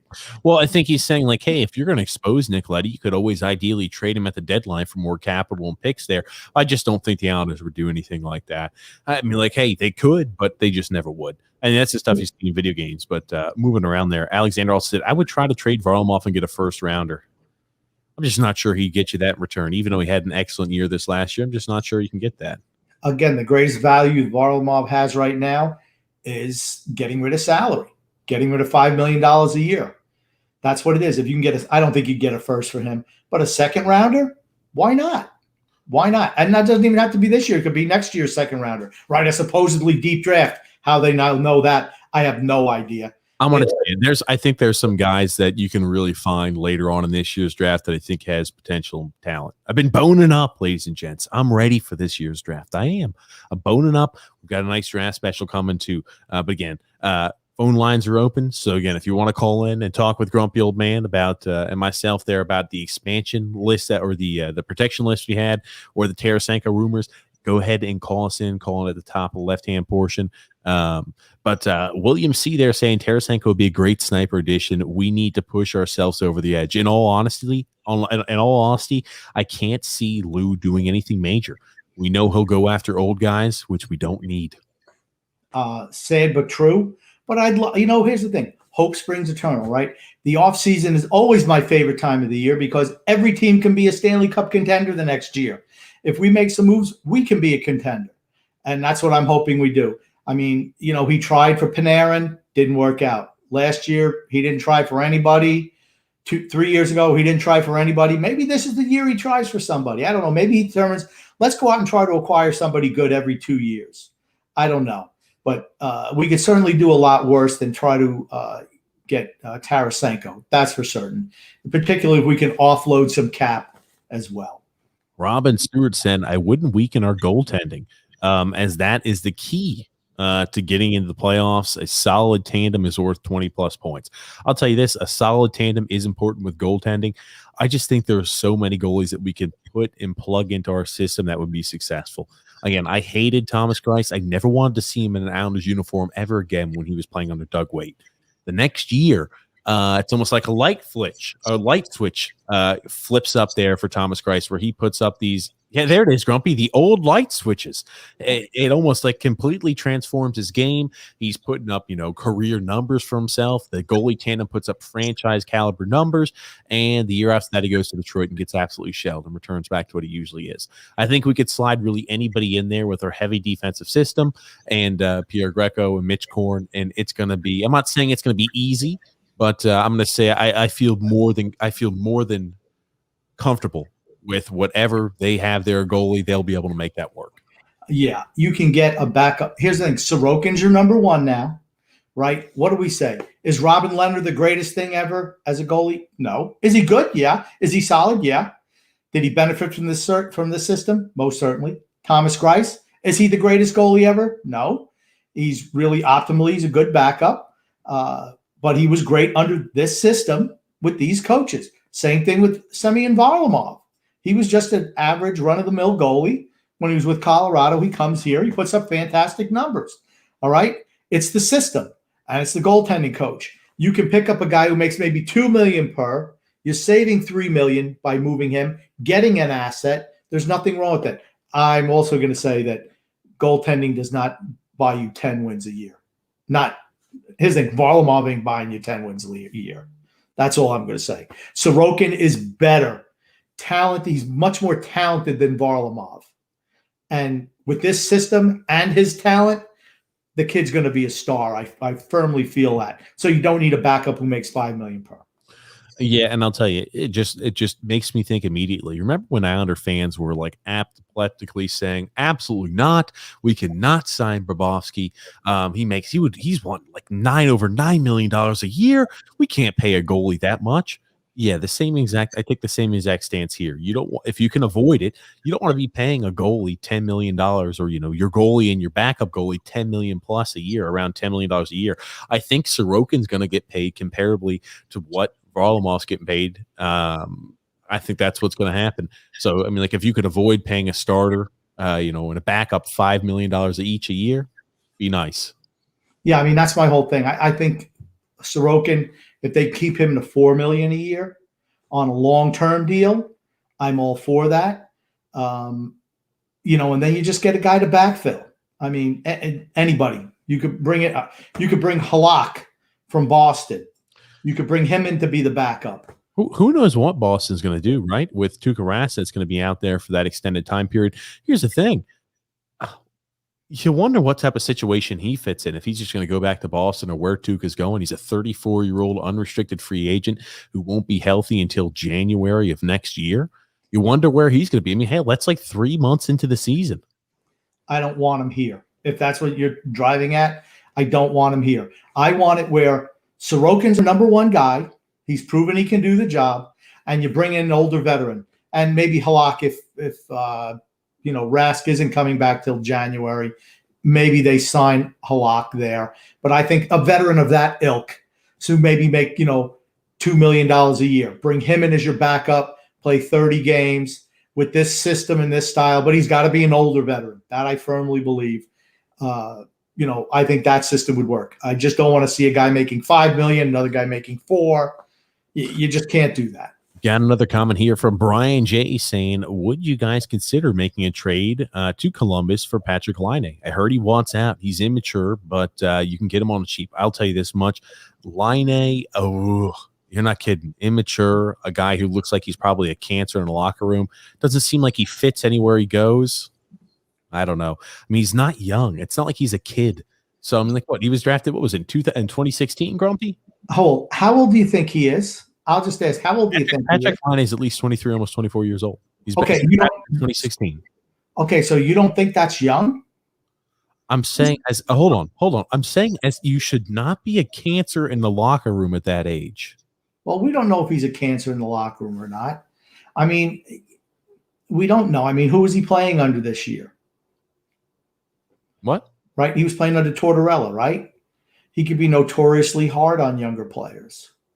I mean, when he was in Winnipeg, he was great until the end because they were screwing him. They didn't want to do something with the contract or whatever. They dropped him down a line. Could we use a sniper like that on this team? Yes. Does he play enough defense? I don't know. That said, Jordan Eberle had the same rep, nowhere near the talent that this kid has. He'd be a good line mate for Matt Barzal, but he'd have to learn how to play some defense for this team. But if you can get him cheap, again, but he makes a lot of money too. I mean, that's the whole thing. All these guys want to move players, but they all make money. So, if you're saying, well, for us to move a guy, we have to give away second-round draft picks. Well, if they need to move a guy, does that mean they're going to give us second-round picks to take him? I don't know. Probably not. Here's another thing too, right? He's only got 1 year left on that. He's a restricted free agent right now. So you'd have to sign back Patrick Laine at this point. From my knowledge, I'm looking at it right now. He has not signed a new deal yet. Last year, 2020-2021 season was the last year he had on his $6.75 million a year contract. I can only imagine he's going to get paid. And that's just another item where you're just kind of left scratching your head and think to yourself, I'm like, is there going to be, what does that look like in the future here? What type of contract is he going to be looking for? So I'm not sure. I think that's a lot to ask for, even if he wants out. I mean, like the price tag, I'm not sure what that would be. I'm just not sure he fits in our team. Same thing. Anybody throws around guys like Jack Eichel, this guy, that guy, when they're uber talented and they're going to take up a lot of cap space, it's just unfortunately something that's going to be tough for us to accommodate in our current situation. Well, you never know. With him being a restricted free agent, he might be a player who will just take a 1 year deal. I mean, he still won't be restricted, but then he maybe try to want to cash in for the next year. I mean, so maybe you could get him if you can get him cheap and then just sign him to 1 year, $4 or $5 million a year. I know it's a little bit of a pay cut, but hey. Why? Well, why would he not? He came off a really bad year. You think he's going to earn upwards of $6 or $7 million a year off the year he just had? But he's probably what he would like to do ideally, even if he wants to take a short, and it's going to be maybe I want a 2 year deal. I want a deal that's going to last me until the cap starts opening up again, and I want my deal to be comparable to what it was beforehand. He was making $6.75 million a year. He's not going to be taking anything under $6 million. I'm just letting you know that. I'll be interested because I think it's, considering the year he had, it's going to be tough for him to get that money back. Somebody might roll the dice, but there's not a whole lot of teams just with that much cap space. That's why these guys are kind of stuck. You saw it with Ryan Nugent-Hopkins, right? Yeah, he took an 8-year deal, but he took a $1 million a year pay cut. Who is better? Who would you rather have on your team, Ryan Nugent-Hopkins, or would you rather have Patrick Laine? No brainer, right? Laine. Who's a better overall player, or who's a better scorer? There's two different things. Don't go there. Don't go there, bro. Okay, Brian Nugent-Hopkins is a better overall player. Yo, he plays on penalty kill. He plays on power play. He's an all-around player. Is he the greatest player ever? No, he's not. But he's much more well-rounded than Patrick Laine is. You don't need a first-line guy as well-rounded as you need your second and third-line players. You first-line guy is there for the majority reason to score goals. We've talked about that. But Leo Komarov was a first-line player for us. Leo Komarov scored boatloads of goals, Grumpy. Don't go ahead and don't slander his name, Grumpy. I was did in the Russian league. Oh, crap. I remember slander and defamation. One of them is written and one of them is verbal. I forget which one's which. Anyway, moving right along there. Alexander also says Varlamov makes too much for a backup. You can fit any goalie into that system. Yeah, we couldn't agree more. Brad C there says they aren't taking Bailey at $6 million. I think he's $5 million. At $5 million and 32 years old, must expose him. We desperately need to shed cap. That's my point. Band's camp. That's right. We need to get rid of cap. And here's the thing: he makes $5 million per. I think, a matter of fact, because I even jotted this down, TJ. Let's see how old he's going to be for next year. Yes, he'll be 32 in October, so he'll be 32 next year. And just looking at that dollar amount, expose him. If they take him, great. If they don't, well, then you're in the same boat you were before. Here's one thing. I'll talk about how players age at different rates. Josh Bailey's not going to be a guy who ages at a quick rate. He's played a very passive style, not a very physical style of hockey, avoids contact if he can. He's not a guy who throws a lot of hits, not a guy who mixes it up all that much. So he's going to have a body, I think, that lasts him a little longer than a guy's body like, a Cal Clutterbuck or a guy, not on our team, but a guy like a Ryan Kessler or a guy, guys who play a physical style that are mixing up and always banged up. Phil Kessler was infinitely better than Josh. Ryan Kessler. Ryan Kessler. Don't even mention in the same breath. Ryan Kessler. I'm thinking of a guy who played a really solid two-way game and was physical. Ryan Kessler was one of those guys. Yeah, Ryan Kessler was about 10 times the player Josh Bailey ever dreamed of being. Oh goodness! I loved Ryan Kessler, man. He was great. So when Josh Bailey is in his dreams, you think Ryan Kessler's still 10 times better than Josh Bailey in his dreams? Yeah, he doesn't even dream. He doesn't even think he's good enough in his dreams as Ryan Kessler. God Almighty, is that true, Grumpy? Huh? He probably says, "I just hope to be as good as Mike the Greek Melaniadis." That's what he probably says. Mike the Greek Melaniadis. Moving right along there. Robin Stewart said, maybe, but Sorokin isn't a proven starter yet on an entry-level deal. He's not going to make starting money on his next contract. I disagree, just because he'll be 20. What is he, 26 years old? I mean, I think he's 26 to start next year, though. Okay. 25? What is he, 25, 26, whatever. I mean, that guy's entering the prime of his career. He's going to want to get paid. The way he played last year, he didn't come over here from Russia to say, hey, I want to get paid comparable salary to leave home, because he was more than comfortable over there. I think he wants to start getting paid. I don't blame him either. And he's proven he's just as good. Here's the thing. He's more talented than Varlamov. That's the way I'll put it. He's more talented than Varlamov. Give the kid the ball and let him run with it.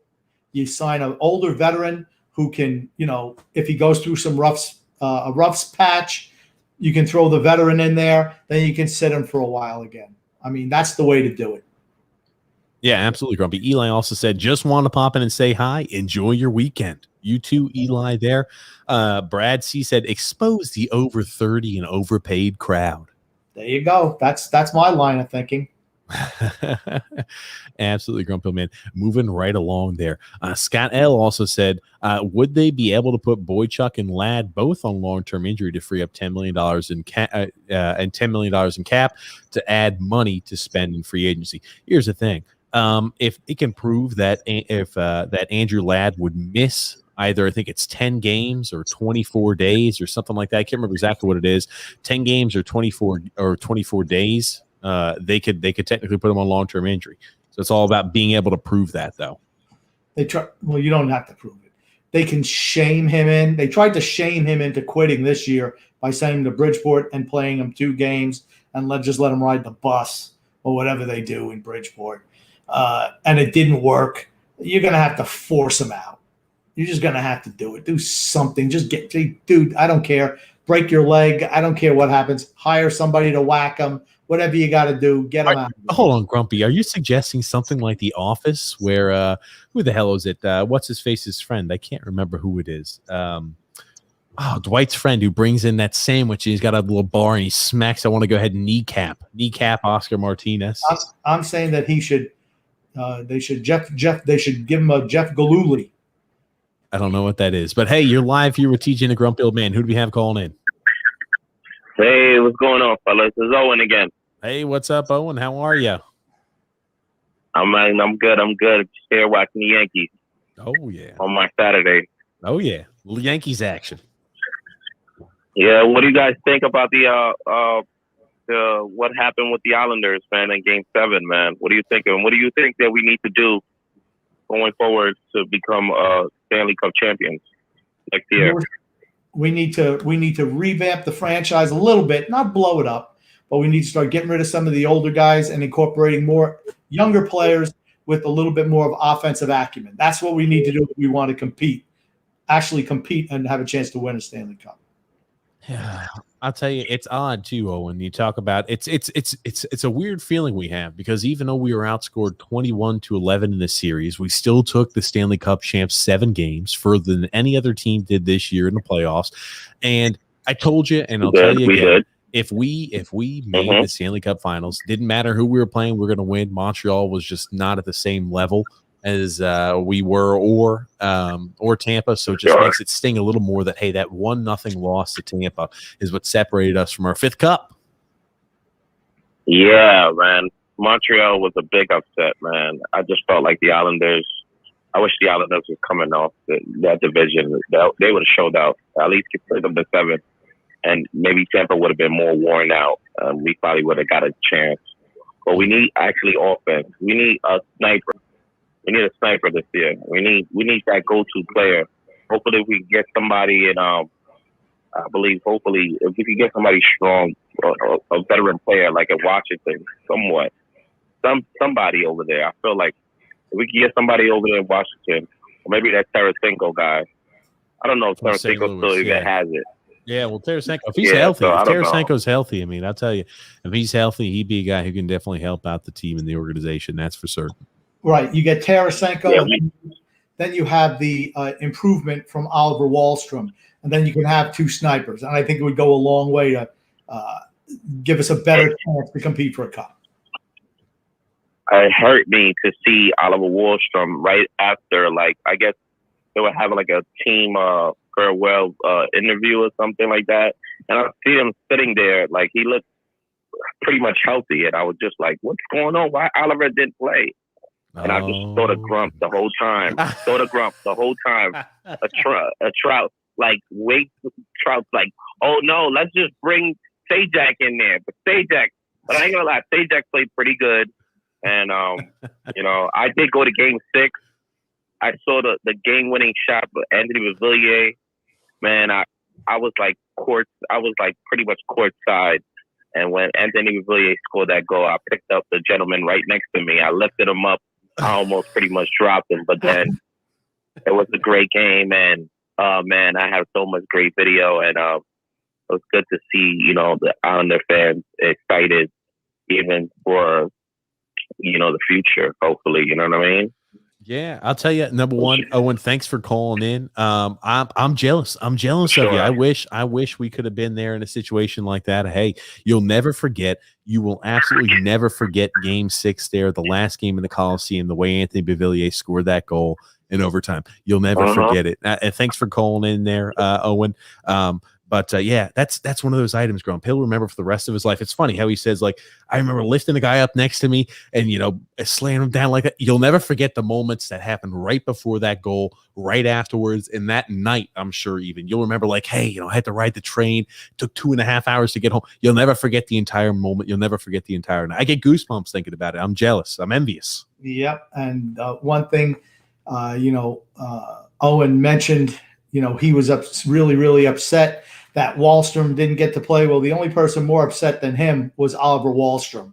That much I can guarantee. He was healthy, and he knew he could score goals, and he's got to watch one of the fossils reclamation projects, Travis Zajac, Leo Komarov, the Lollipop Man, the $6 million man, any of the other geezer squad, they all played instead of him, and they couldn't score a goal if they were standing on the side of the net and the puck was in there. Yeah, freaking stop. But yeah, I mean, to get back to Scott's comment, though, again, if they were able to do something like that, they were able to get him to prove that, Andrew Ladd is not healthy enough to participate, they could technically put him on long-term injury. Yes, they could. And you know what? I would try to do that. I mean, do you really think Andrew Ladd could stay healthy anyway? I don't think so. I'd send him out there in the exhibition season every single shift. I'd skate until his knee falls out. Stop. 4 days. He's done. Stop, Grumpy. Stop. We like Andrew. I like him as a guy. Come on. I like him. Honestly, I like Andrew Ladd. I love him as a guy. And I'm not saying he should. I don't know how it works. Did they still get paid? I don't know. I think they still should get paid, even if you're on long-term injury. I think they still get paid. I just don't think the cap counts against it. He can't play. I mean, he has to realize he can't play anymore. Just sit home and collect your paycheck. Put out an exercise video or something. How to recover from multiple ACL tears. I don't know what he could do. Hey, you're live here. You're live here with TJ and the Grumpy Old Man. Who do we have calling in? TJ Grumpy, it's Michael O'Donnell. How are you? What's up, Michael? How are you? Very good. Enjoying myself as always when I get to watch you guys. Last week I had some plans, but I still watch on YouTube on the replay. Anyway, one thing I did want to mention that you haven't talked about, I read about 6 months ago, and it's worth talking about tonight. From what I understand, buying out Thomas Hickey and Leo Komarov this year are actually viable buyouts where they get some decent money off the cap for the team.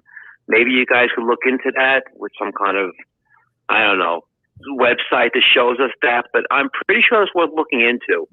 I'll let you guys comment to see what you think about that. Have a great night. Thanks, Michael. Hey, another look at the calls. I'll tell you, the calls tonight have been fantastic, ladies and gentlemen. All callers have been fantastic tonight. We'll make sure we get some information pulled there on Thomas Hickey, as well as Leo Komarov. I do know that that's the same or similar way that Matt Martin's contract was structured. The first 2 years, it wasn't really beneficial to buy him out. The last 2 years of his 4-year contract, you only wound up having like a cap hit penalty of less than $1 million, I think. It's significantly more advantageous to buy him out the last 2 years of Matt Martin's contract. Hickey's buyout would be $833,000 a year. The post buyout earnings $833,000 and the savings of $1.66. So that could save us a little bit of money. And for Leo Komarov, his buyout cost would be almost like $667,000. Once again, that would be a savings of $1.33 for this year as well. So those are two things to consider. They could do that. So you're saying, again, if we were to buy out Thomas Hickey and Leo Komarov, that would save us roughly about a little over $2.5 million, Grumpy, if I'm adding that up correctly in my head. Let's see. The cap hit would be $833 for Hickey as opposed to 2.5. And now I'm going to let you do the math, okay? Yeah, Grumpy. So we're okay. I got you. I'll make sure I handle the math on my side. Okay. And 1.67 for Komarov as opposed to 3. So it saves you 1.33. So you're getting roughly about $3 million, a little over $3 million in savings. Yes.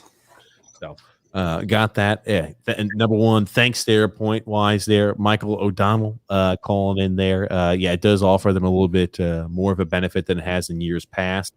Okay, so I want you to think about that. If we could buy out Leo's Komarov's contract and we could save, was it 1.4 million off of his contract, essentially the Islanders in all these stupid, ridiculous trade scenarios where we're giving up a second-round pick to offload Leo Komarov, we are essentially giving up a second-round pick to offload or move a cap hit of what would be, what is it, $1.6 million over the next 2 years. Unfathomable. True.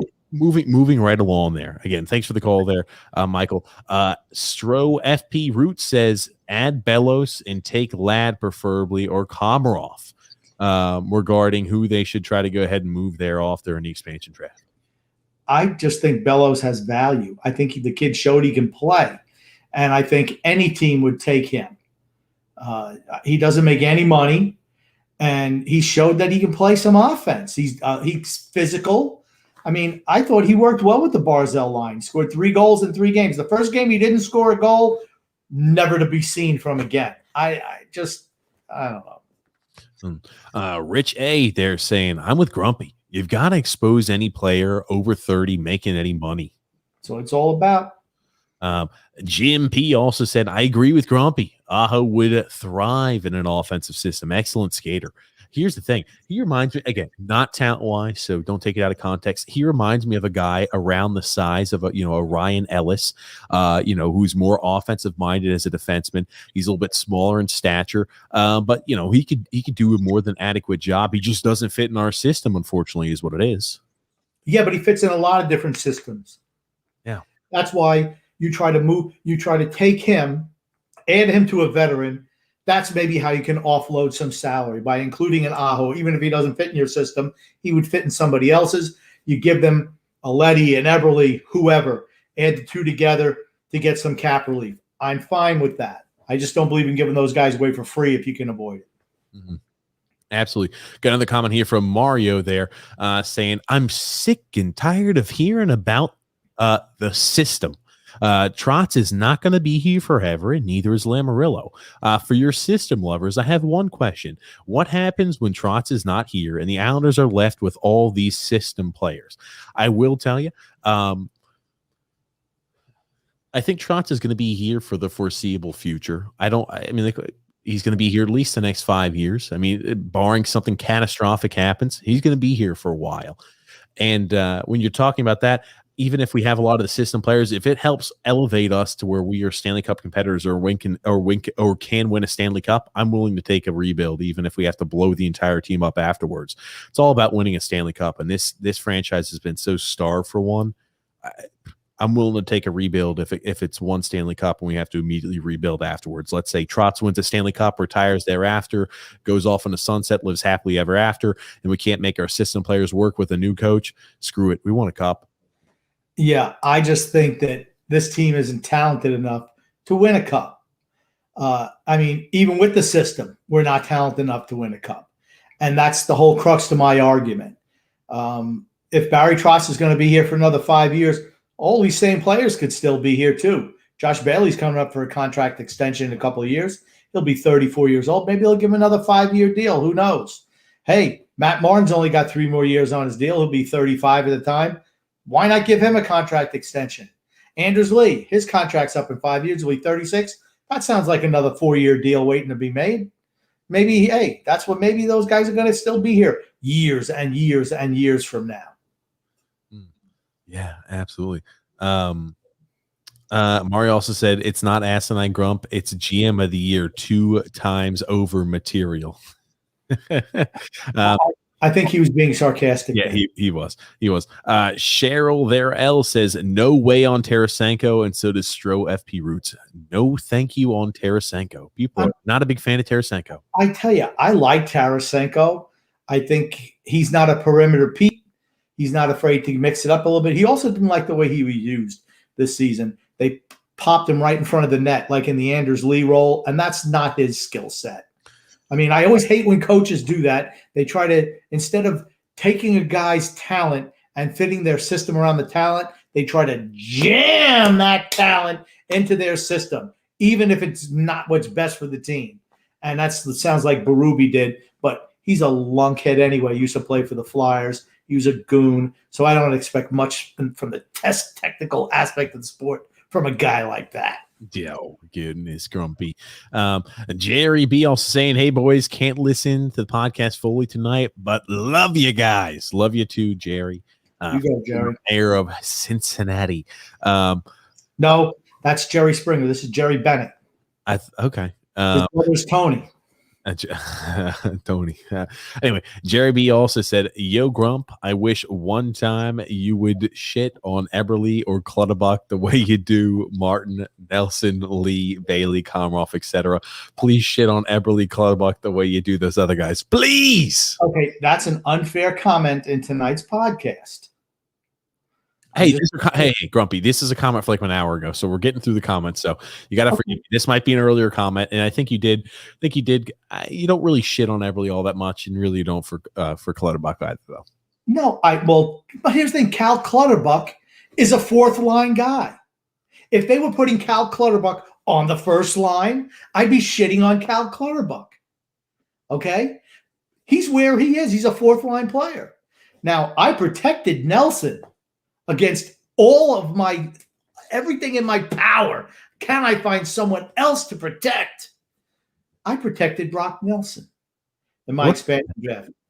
You must have dire straits, Grumpy old man, to protect a guy like Brock Nelson. I love him. I know you hate him. I love Brock Nelson. Always have, always will. I was even thinking about protecting Oliver Wahlstrom, even though I didn't have to. Just so he couldn't protect Nelson. Wasted in a protection pick. I'm going to go ahead and protect Dimtro Timosov instead of Brock Nelson if I can. Yeah, that wasn't happening. I laughed at that when I saw some of the guys, and I was like, all these guys that last year TJ was trying to tell me, this guy can step up. Come on. Sharnak, he can step up, be a good player. I said, he's going to be a nothing. He's not even going to play. And guess what? He didn't. Thank you again, Grumpy old man, proven right. That said, I think, and I don't rip on Eberle because I don't know. I just think he sacrificed a lot from where he came in Edmonton. That's all. I don't know. What do you think he sacrificed? Playing offense to fit into this system. He sacrificed a career of misery that would be with the Edmonton Oilers for a team that's had success in the playoffs and who's felt like they've actually had a chance to win a cup. Where if he was still strapped to the Edmonton Oilers, he'd be riding on the, hey, we get knocked out in the first round of the playoffs every time. You might as well call us the Toronto Maple Leafs 2.0. But you'll have to admit he did subjugate his game. He did. He changed his style, but it was for the overall team success. And good. Yeah. Glad on him. I'm glad he did that. So I don't rip him for that. And he's not afraid to go into a corner and go get the puck. Not like Perimeter Pete. Number 12 on the second line. I can tell you. Cheryl Lynn says, we want Ovechkin. She said, Ovechkin, Trotz, make it happen. Lou Lamoriello, make Ovechkin happen. Maybe Trotz has to go ahead and hook up there with good old Ovi. Maybe they can go ahead and get the old fire burning. I don't see that happening. I don't see him leaving Washington. No. Why would he leave Washington to come here? I don't think we've got the cap for that either, but I don't think he would want to leave. Alexander also said Ishikov, Komarov, Lee, second rounder for cap for Lee. I don't know if you're just like trying to jump on. Hey, why don't we go ahead and add? Oh man, I'm trying to think who else we can add. Maybe we can add Varlamov in there for some cap relief too. It'll be interesting to see what we do. I really am just hoping and praying we don't just sit on our hands and do nothing this offseason like we've done the last few off seasons in a row. That is, I think, the worst approach we can have. I'd rather us make a few moves and say, we're close. We've been close the last 2 years. This is the bold move we're going to make it happen and to make this dream and to make this a reality. That's what I want to see because I think we've got the right pieces. I really do. I know Grumpy doesn't believe that. I think we're a few pieces away. I really do honestly believe that. We're a few pieces away from saying, hey, we're the favorites. Okay. I think we're 3 pieces away from being true contenders. 3. Yeah, okay, hold on. 3 pieces away from being contenders? True contenders. When I say true contender, I mean a team that can take on Tampa Bay and beat them. Hold on. We can take on Tampa and beat them. No. We lost them 2 years in a row. We didn't beat them. We got outscored 21-11. That's not beating them. Okay? No. Sorry. No. No. Oh my goodness. No. We come up against them. Hey guys, when's tea time? Okay. Yeah, freaking stop. Hey, even though the numbers on the score sheets, some games we get blown out, the games we win are close. We don't score a whole bunch of goals against them. We took them 6 games last year and 7 games this year. We're not but a few pieces. We took them 7 games this year without Anders Lee. Remember, that Tampa Bay Lightning team was as healthy as they could be entering the series. Last year's series, we had a lot more pieces. And I told you, this year felt different than last year, and I still stand by that. Remember, last year, Braden Point missed 2 games. They had the entire series without Steven Stamkos, and they still beat us in 6 games. This year, they had a completely healthy team, and we took them 7 games without Anders Lee. I think we're a little bit closer than you think, Grumpy. I don't. But seriously, we need to make improvements. Can you argue with that point? To me, we need to make improvements. I don't think we can roll the same unit out there. We need to get younger and make some improvements. I just feel that has to happen. Cannot roll the same lineup out there like we did the last 2 years. It's not going to work. Need to make improvements. Toby O'Connor said, Seattle Kraken, they can have Andrew Ladd. Andrew Ladd's wife doesn't even want him anymore. Freaking stop. Oh, my goodness, Grumpy. She's like, get out. Get out of here. Go home to mommy. What is that? Oh, my goodness gracious. Mario there said, no guarantee that Tarasenko would score at the same pace he did prior to his injuries. Not with Trotz's coaching, coaching the offense out of the offensively talented players. Here's the thing. Tarasenko wouldn't be putting up 40 goals or coming close to 40 goals a year in the system. He'd be a guy that maybe he's having like around 30 goals every year. I'd take that. I would too. I'd take that. Yeah. And he'd make our power play better. He'd make our power play better. He's a guy who shoots the puck. He's a sniper. He's not a totem pole. He's a sniper. He's not a Letty to Bailey, back to Letty, back to Bailey. Oh, let's pleasure ourselves on the power play. Ooh, feel the puck on the stick. You take it, Nick. Ooh, I love the way I can slide it off my stick back to you, Josh. That's the way it is out there. Somebody who shoot the puck. EA Studio said, what's up with the negativity? We have the general manager of the year for the 2nd year in a row. We're in good hands to not do anything stupid and ruin the chemistry. Ooh. See, so that's the thing. That's where I always disagree. Anytime you take the approach of, hey, we're really close, we did it, or hey, we won last year, we don't need to change anything up, we don't need to make any additions, that is the number one way to find yourself watching the championship at home. You always have to be making small and slight adjustments there to improve your game. And here's the thing. We're at the pinnacle. We're getting close to the pinnacle. We're climbing the mountain. We're climbing to the tippity top, and we're only halfway there. Guess what? We still need to get to the top. We haven't gotten to the top yet. We need to find ways to get us to that next level.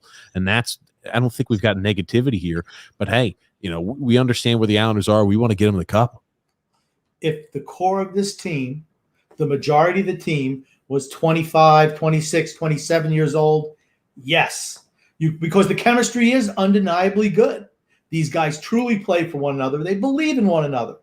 But when that group is 30, 31, 32, 33, they're never going to be getting better. They're only going to be getting worse. You can have great chemistry, but if you don't have the talent and you don't have the same athletic ability that you did 5 years previous, when you could afford to hold on to it to improve as a unit, you're just going to be going backwards. That's the issue I have. If this was, and the Islanders went through this back in the 1970s. They were right at the top. They were at the cusp for a number of years. They had that horrible first-round loss to Toronto in 78, and then losing to the Rangers in 79, and people like, man, blow them up. But those guys were young. They were 25, 26 years old, okay? They got Butch Goring. They learned how to win. They were getting better. Even though we had the best record in the league one of those years, and we were one of the best teams in the league, we were getting better every year because there was more upside with our players. Our 23-year-olds and 24-year-olds, their talent was just getting better with more experience. These guys on our team now, We're flatlining, boys and girls. They're not going to get better. They're only going to get worse. That's the issue I have with this team. Yeah, oh goodness, grumpy old man. Moving right along here, though. We got a comment here from Michael B saying, recovering from COVID pneumonia with my boys, TJ and a grumpy old man. Hopefully you're fighting through well, Brian or Michael. Start to get healthy there. Absolutely. Bruce Kingster here saying, if Martin can get 4 more years, Cizikas can get 6 years. See, that's the issue. I'm like, just hopefully not with us. I'm going to ask you a serious question. Casey's 30. Would you give him a 6-year deal for a fourth line center? No, I wouldn't give him. And here's the thing, too, right? Casey, these last 2 years, hopefully you can hear me knocking on wood with my microphone. If you can't, I'm knocking on as much wood as humanly possible. Should have hit yourself in the head. Hey, I'll go ahead and hit myself on the head. Casey Cizikas has been unbelievably healthy these last 2 years. This is a guy where for years, what was from like 24, 25, 26, 27, he was getting injured every single year, could not finish a season, would miss 20 plus games every year. I think he's a guy who's benefited from these shortened seasons too, perhaps.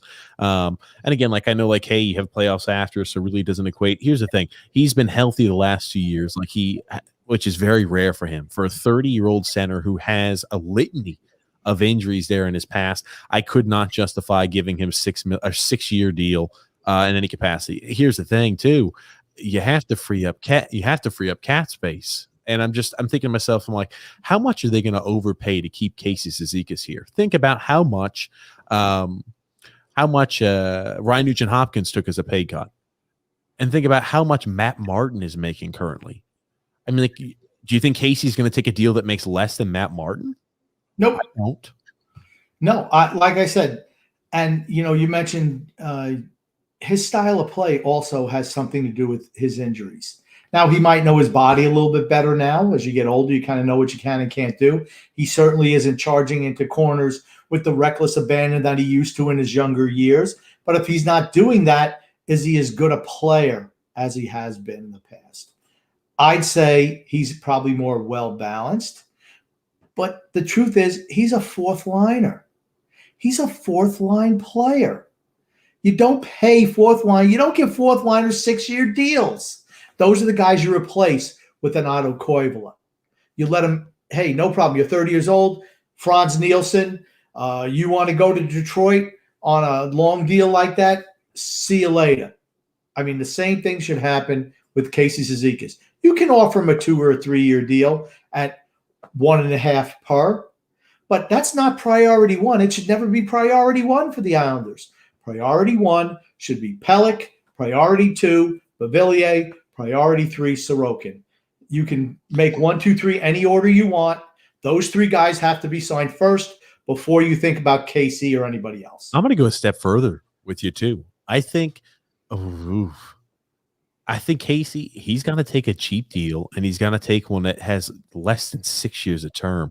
I mean, man, oh man, could you imagine being tied down to his contract? A guy, I'm looking at how many years he played. I think he was even hurt last year too, which I must have missed, but he missed some time last year. If you look at from 2016, the 2016-2017 season until current, I think he's missed 10 or more games in 4 of those 5 years.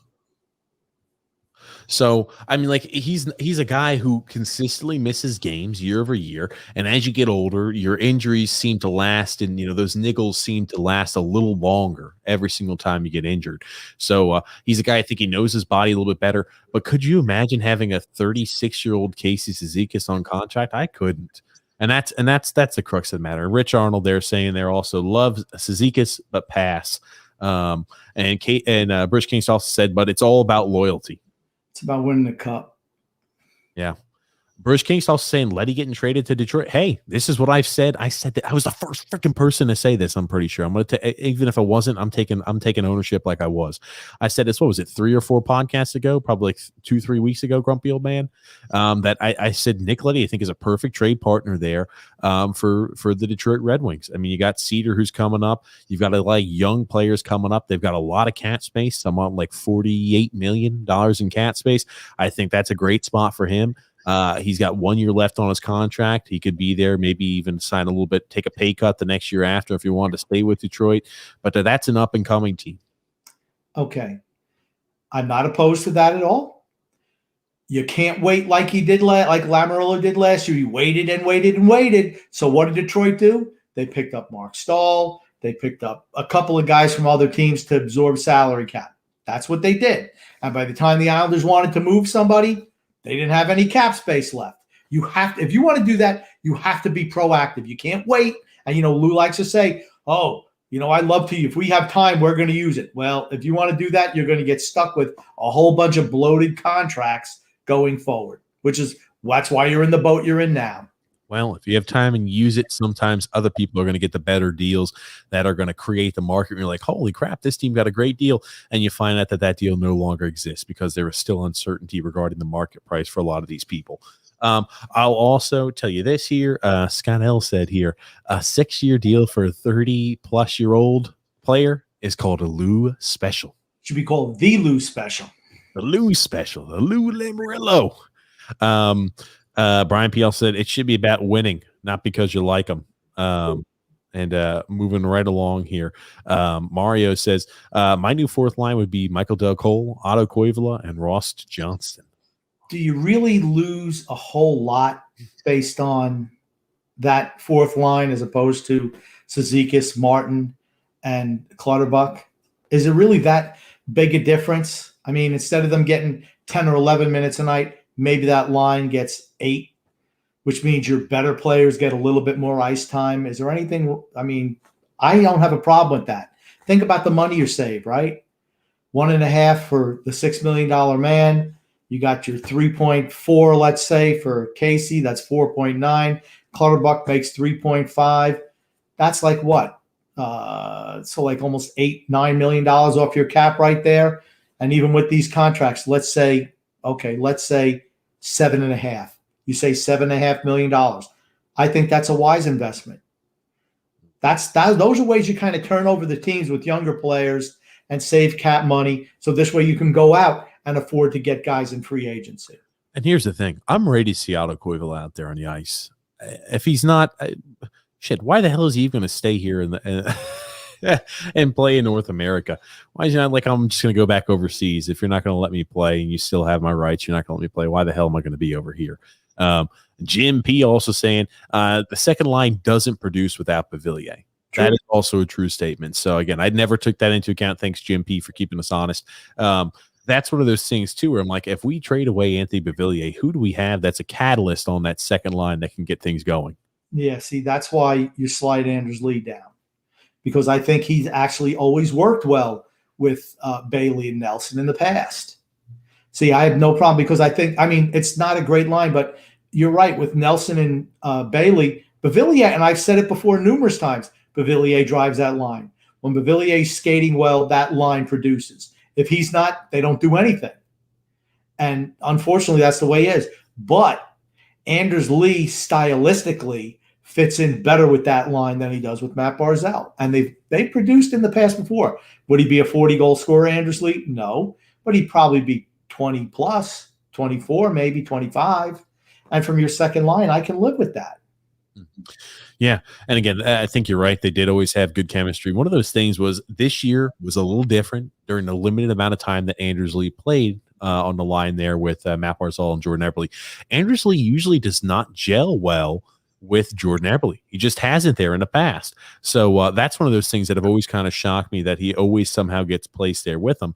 But Anders Lee is a guy who always has worked well there with Josh Bailey and Brock Nelson. So I think that line, hopefully, you can go ahead and get that line's momentum going.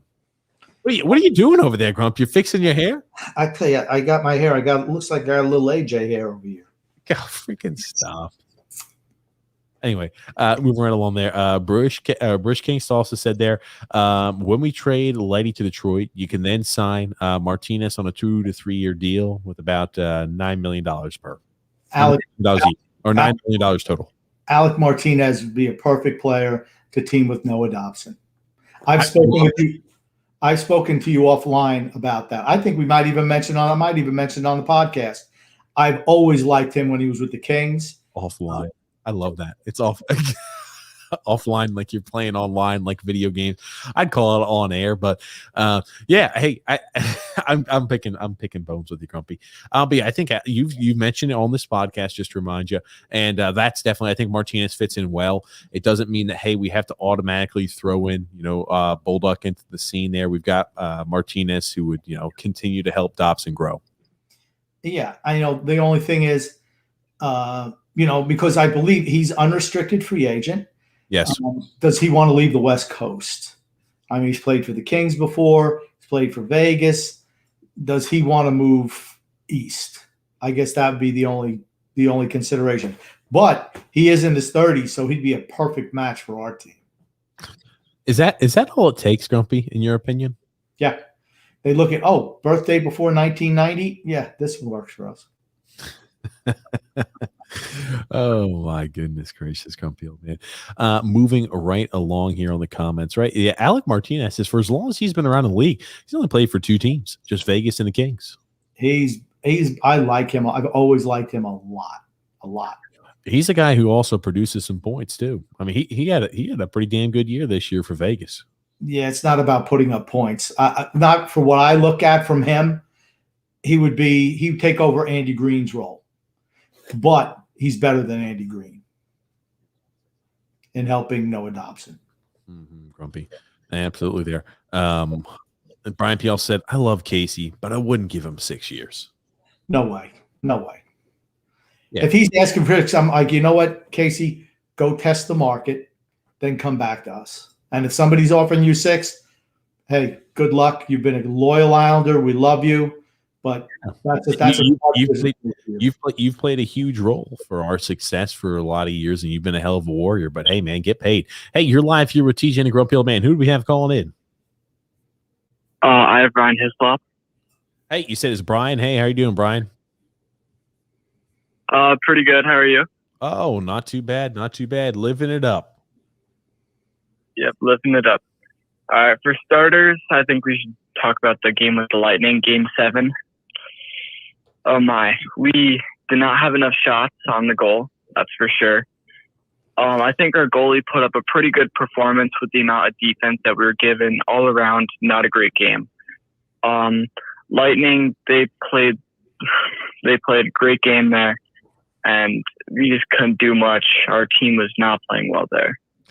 Yeah, and again, so like we're a team that, I mean, like last year too. I mean, Tampa is an unbelievably talented squad. We never put up a lot of shots compared to what Tampa puts up, and it's almost like once they scored that first goal, they kind of just said, "Hey, we're going to lock in on defense. We're going to do good in the transition defense here. We're going to do well in the neutral 100%. zone, and we're going to go ahead and lock things down in our zone." I didn't really see them trying to threaten too much after they scored that first goal.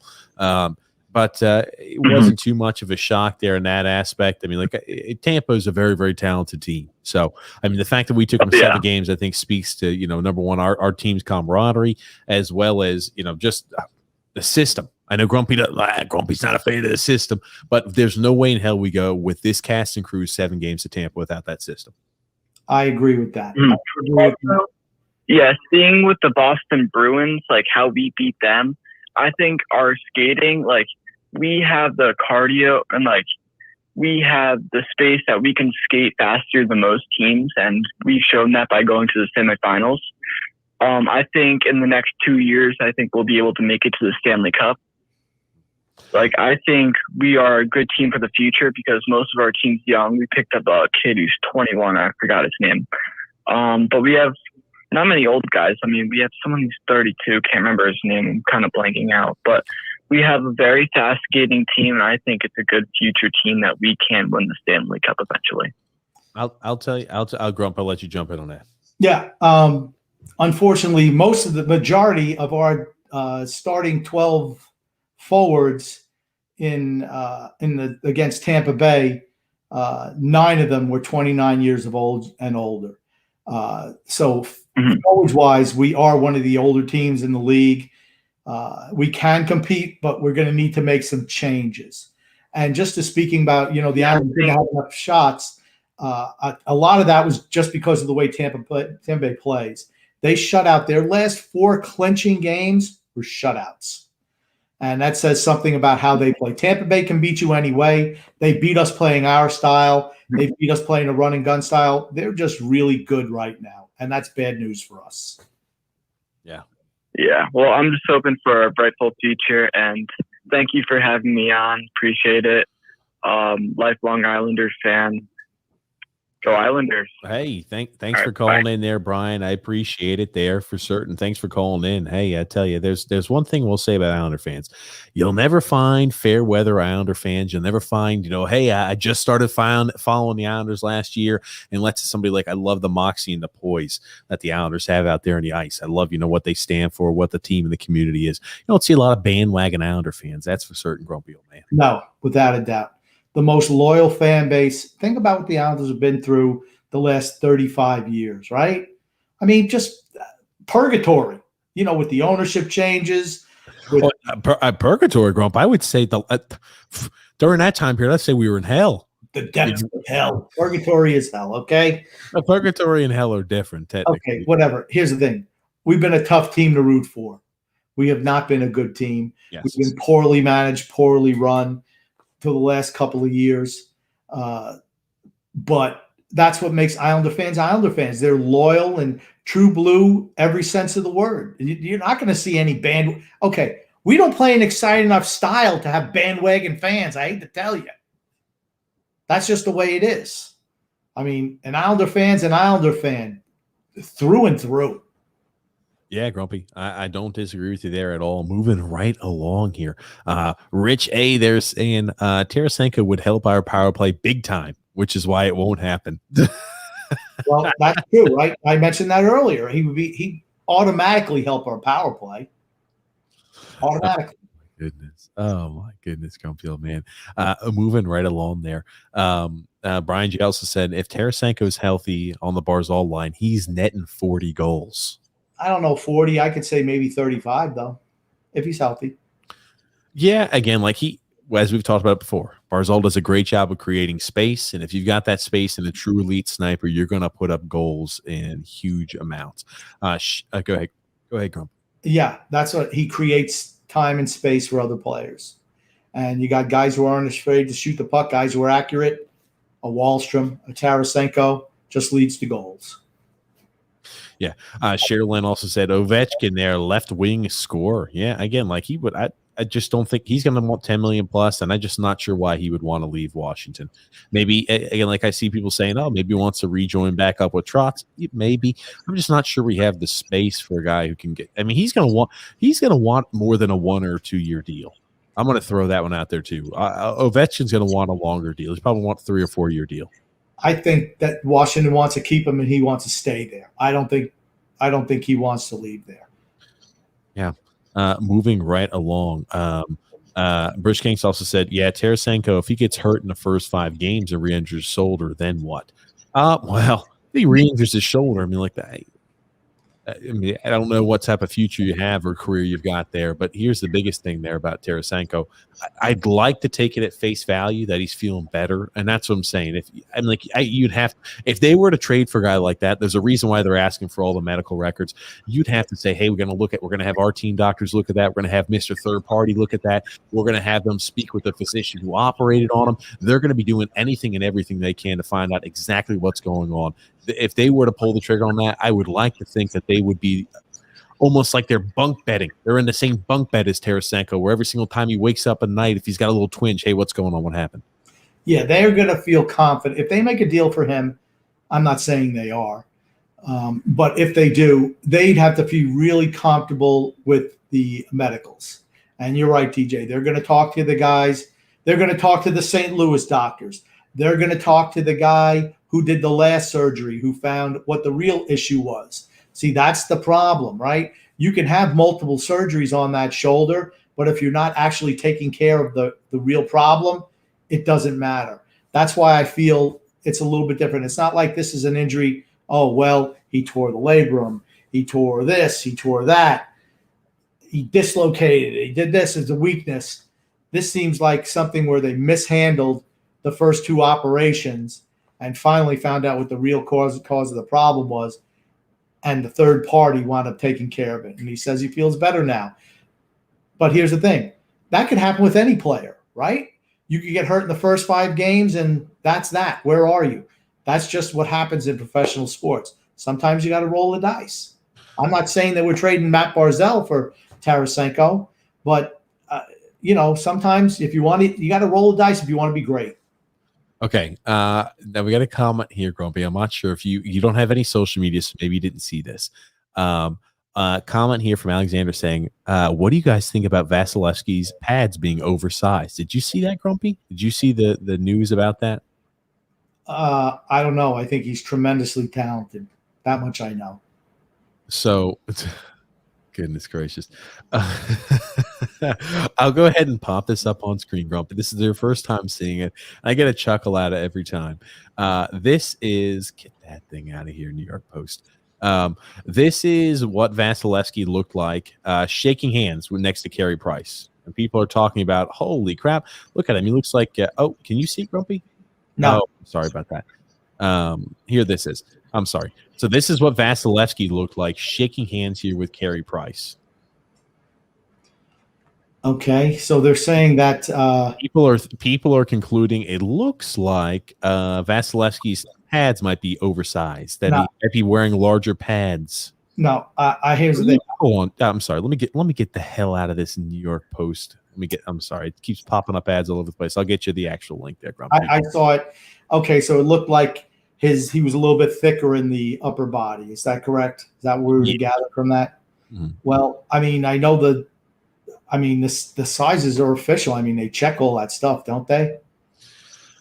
It just makes you wonder how often they're checking or if they're doing, an adequate job. Here's the thing. If their pads, their shin pads, everything like that, if a little bit bigger in the lower body, that usually does help. I'm just not sure how much and even how big that is, because maybe it's just a deception of the angle. Who the heck knows? I mean, he does look a lot larger, substantially larger there than Carey Price. But I mean, Vasilevsky's an outstanding goalie. I'm not sure if I'm chalking it up to maybe they're going to launch an investigation to see if he's wearing oversized pads, and maybe that's really the reason to Vasilevsky's success is his huge pads, Grumpy. Okay. All I know is he can move really fast from side to side, up and down. I don't know. I mean, I don't know how big he is. Maybe they should all take their shirts, or maybe he's got a beer belly. I don't know. I mean, I can't comment on that. I mean, he's certainly taller than Price. Looks like he's a bigger guy. Looks like he's at least 3 inches taller. Maybe he's got elevated skates on. I don't know. I heard he's using a larger than regulation size stick too. His glove is 2 inches too large in circumference. They measure that stuff. I don't think they measure that shit every game, and I really don't think it matters that much. I think everybody – here's the thing. If there's anything a professional athlete can do to get a competitive edge that they think they won't get caught for, guess what? They're going to do it. They would have – my opinion on it, and that's how I think most players take it. They would have checked. Montreal would have complained about it because they're a bunch of whingy bitches. They would have complained about it. They would have. I'm sorry. Oh, man. Bruce King also said shower cap for TJ, and also says there, Eyes on Isles is just as bad as fan-sided. Oh. Isn't that what they're part of that? I think they're the same thing. I don't know. I don't pay enough attention to them. Fanside puts out a lot. They have to generate a lot of content. You think about it, right? There's people get paid for how often, how many words, and how many clicks and views they get. So they want to make sure they're pumping out as much content. So they get paid. Hey, man, don't hate the player, right? I know I bag on them for being the Inquirer, but that's tough. I mean, it's tough to put out content every day, especially in the off season. Very difficult. Alexander also said, I'm really hesitant to trade Beauvillier. I really do believe Beauvillier can be a star in this league. He's too streaky to be a star in the league. I love Anthony Beauvillier. But if I can get somebody who's more consistent, I would go that route. And I do. I love Anthony Beauvillier on this team, without a doubt. But he's too streaky. And here's the other thing about Beauvillier. It's not like Beauvillier. And again, like we had this defense for him, like, hey, maybe he can flourish into a star. Maybe he could do this. Maybe he could do that. I mean, Beauvillier now has been in the league for 5 years. I mean, kind of what you see is what you've got in Anthony Beauvillier. He has some years where he's really up. Some years. Here's another odd thing. Anthony Beauvillier has never cleared 40 points once in his NHL career. Sounds like Josh Bailey's early career, doesn't it? Well, again, he's had some shortened seasons. The last 2 years have been shortened years, and he's only 23. What is he now? 24 years old. He's only been, he just turned 24 years old. But he's not a guy who's had a lot of crazy success, and he's been relatively streaky. So, that's at the time period where, once you start getting 24, 25, what you see is kind of what you've got. I'm not expecting an exponential increase anytime soon from him. Are you expecting increases from the guys in their 30s? Yes, I am. Leo Komarov, I hear, based off my inside knowledge, Grumpy, he's going to kick it into a whole nother level. He is going to double or maybe triple his scoring output that he had last year. So take that to the books. I believe that. He could score 2 or 3 goals next year. Brian J said, yeah, Lou needs to get a legit sniper. And Brian J also said, I heard Toronto needs a goalie. Yeah, well, here's the thing. I like Jack Campbell. I know Grumpy doesn't like Jack Campbell. I've always liked Jack Campbell since he was originally drafted by the Stars. But I could see them looking to add a little bit more of a legitimate goaltender presence because Anderson didn't play that well this year, and Jack Campbell was the guy. They're probably looking for an actual answer. There are a lot of teams, and Toronto is one of those teams. They could use a goalie. If you could parlay moving Varlamov to Toronto and get one of their multitude of wingers that they have, that could maybe a younger guy who can help improve this team, I'm all for it. Why not? They'd be disappointed in Varlamov, but I'm sure that we'd be happy with whoever we got from Toronto. Alexander said, honestly, guys, I think as bad as Snow was, he actually had more balls to make a move than Lamoriello. I disagree a little bit. Not me. Garth Snow never made any moves unless he absolutely killed in the trade. And Garth Snow, hey, the moves he made were extremely successful, but he never made any moves unless he was absolutely making a killing in that trade. Look at all the moves that Garth Snow had. I mean, the Boychuk, the Letty trades at the time period were trades where he absolutely made a killing in. I mean, he made a slaughter in the Eberle trade where he gave up Strome essentially for Eberle. He made a slaughter giving up Griffin Reinhart for what turned out to be Matt Barzal. I mean, he made a real killing in the majority of the trades he made. Again, there are some of the moves, not so much like the Vanek debacle, but he's made a few bold moves like that before. What bold moves has Lou Lamoriello made? Again, you might disagree with this. I think it's bold anytime he's trading a first-round pick at the trade deadline to bring somebody in. I think those are bold moves. That's just dumb. If you want to say stupid moves, that's fine. I mean, I could give up first-round picks and pick up some ham and eggers like Palmieri and Zajac, and let's throw in a fourth and a couple of prospects. Well, hold on. The other first rounder was for Jean-Gabriel Pageau. He's not a ham and egger. First and a second. Yeah. But he was a guy on an expiring contract. Did you really have to give up a first and a second? Did you? Well, could you just got away with the first? I just think he overpays. For everybody that he trades for, he overpays. And whenever he gives up a player, he gets less than market value. I just think time has passed him by when it comes to that. Yeah. Yeah, well, yeah. I'll be interested to see what he does this offseason. This offseason, I feel like I say this every freaking offseason. I don't know if I'm trying to delay a decision on it, but this is an offseason where he can really go ahead and separate himself. And I hope he does that. But moving right along there. Adrian said, hey, guys, what's up? How are you guys doing? How do you feel about Tampa Bay? Tampa Bay winning the Cup for 2 years in a row. Best team in the league. Deservedly so. No problem there. I think they should have won a cup earlier, considering, I mean, they made it to the finals in 2015 against Chicago, and it took them a number of years to get back. I just don't know how much longer they can go on this run. They will lose some pieces this year for certain. Hey, here's the thing too, right? They've been in the last year, they're a little banged up. This year, they were ultimately healthy. So it's going to be interesting to see. Every single year is a little different regarding, hey, what things look like regarding health status. Robert Stewart also says Line signs a short deal for less. And don't forget, he was a number 2 overall pick when he was drafted. Mike Hoffman is an unrestricted free agent, I believe, or he's an unrestricted free agent, I believe. Yes. Again, is Mike Hoffman move the meter? He's 31 years old. I'd much rather go for a guy like Line. He's young. He can develop with Matt Barzal. These are the type of guys I want, younger players who we can build around. Phase out the older guys over the next 2-3 years and have a whole new crop come up. That's what I believe in. With Barry Trotz as coach, then I think the sky's the limit. All righty. Hey, you're live here with TJ and the Grumpy Old Man. Who do we have calling in? It's Phil. Long time no see, guys. Hey, what's up, Phil? Phil Facts. Phil. Phil Facts. How are we doing, Phil? Grumpy? Wonderful, Phil. How about yourself? We missed you last week.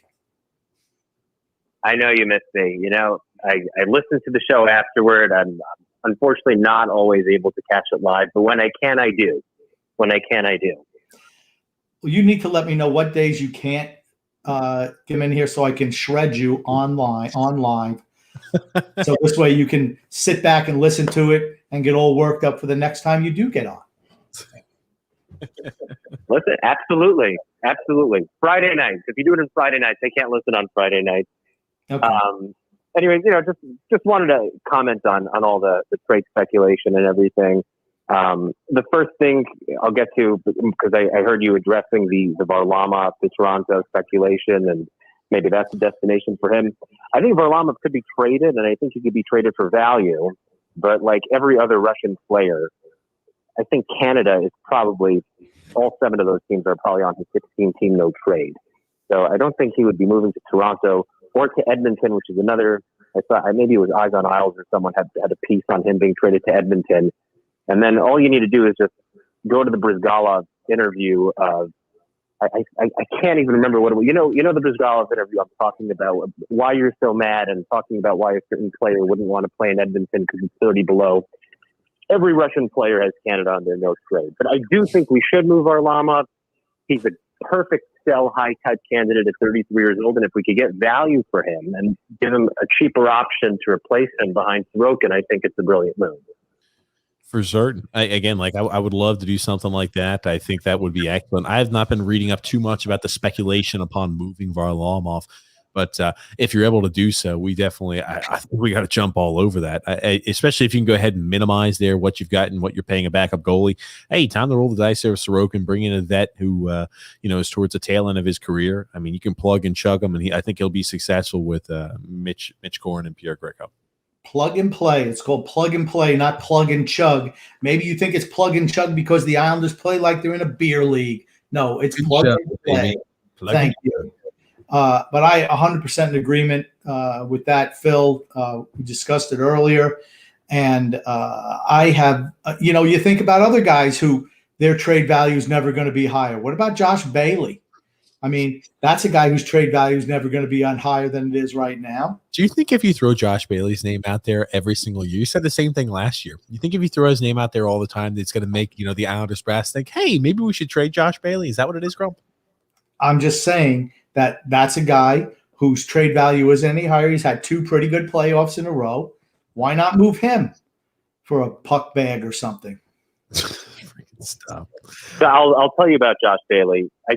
I think there is going to be a time where his trade value is going to be higher, and that is in 2 years from now at the trade deadline. If the Islanders are past their window, they're going to have Bailey, Eberle, and a couple other guys whose contracts are going to be up, and that's pretty much their next sell opportunity for them to go in and rebuild. That's when it is. They've got a bunch of guys who have 3 years of term left. I know Bailey had a great playoff. He's leading them in points in the playoffs ever since Barry Trotz took over. But when you see guys like Tyler Johnson and Adam Henrique pass through waivers, and there's really not a ton separating a guy from like Henrique from a guy like Josh Bailey, in my opinion. Both solid players, same age, still a good middle 6 role. I just don't think there's any trade value there. That's the type of thing where 2 years from now, if you're sitting well out of the playoff spot and someone wants a guy who's had playoff success like Josh Bailey, you might get something for him, assuming the guy is still playing well. Again, that's a big if. I really don't think he has any trade value right now as a 32-year-old with 3 years of term left at $5 million. That might be true, Phil, but that doesn't fit my narrative, which is to get rid of Josh Bailey at all costs. If you want to come out, if you want to come on this show and be rational and logical, that's just not going to work, Phil. I disagree a little bit. I do think he's got a little bit of value. I think a $5 million a year contract for 3 years, I think is relatively manageable. And here is the thing. When I look at him, even when you compare it to Ryan Nugent-Hopkins, I think Nugent-Hopkins is more offensively talented. I think regarding vision and probably pass and plug or pass play there. Probably Josh Bailey slightly favored, as well as defense. I probably slightly favor Josh Bailey. I mean, again, you talk about the jack of all trades. He does the same exact type of items, just like a Ryan Nugent-Hopkins would. Again, a little bit older, albeit, but another veteran leader who's had that playoff experience. I think he's got some sort of value. I'm just not sure what type of value, and it will be interesting to see. He's not going anywhere, though. I don't know. Grump always is trying to say that he's going nowhere. Actually, he's going nowhere. If you got a second for him, I'd be surprised, to be honest. I tell you, he's good for the podcast, honestly, because he gives me somebody to dump on when he does something stupid or lazy or just useless like. So I don't mind. But TJ, I'm going to tell you what, you just insulted Ryan Nugent-Hopkins by even comparing him to Josh Bailey.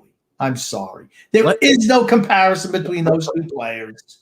I think Nugent-Hopkins is more offensively talented, as I said, but I said they play a similar, if you're looking at what type of player they are, they're both guys who are auxiliary pieces who play a two-way game, a solid two-way game that I think they're more of like, hey, we're part of a gel piece here. We're not a cornerstone, we're a gel piece. Can Ryan Nugent-Hopkins score? Yeah, I mean, I understand. I didn't mean to cut you off, Grumpy. Yeah, can Ryan Nugent-Hopkins score on a power play? Can That's a yes. It's a yes. Yes. Listen, I think what TJ's saying here is, I mean, we've seen Bailey put up 77 points when he was playing on a line with Tavares and Lee in a season where Lee had 40 goals, and he was playing with excellent players on the top line, big minutes in a running gun style offense that Doug Wade had.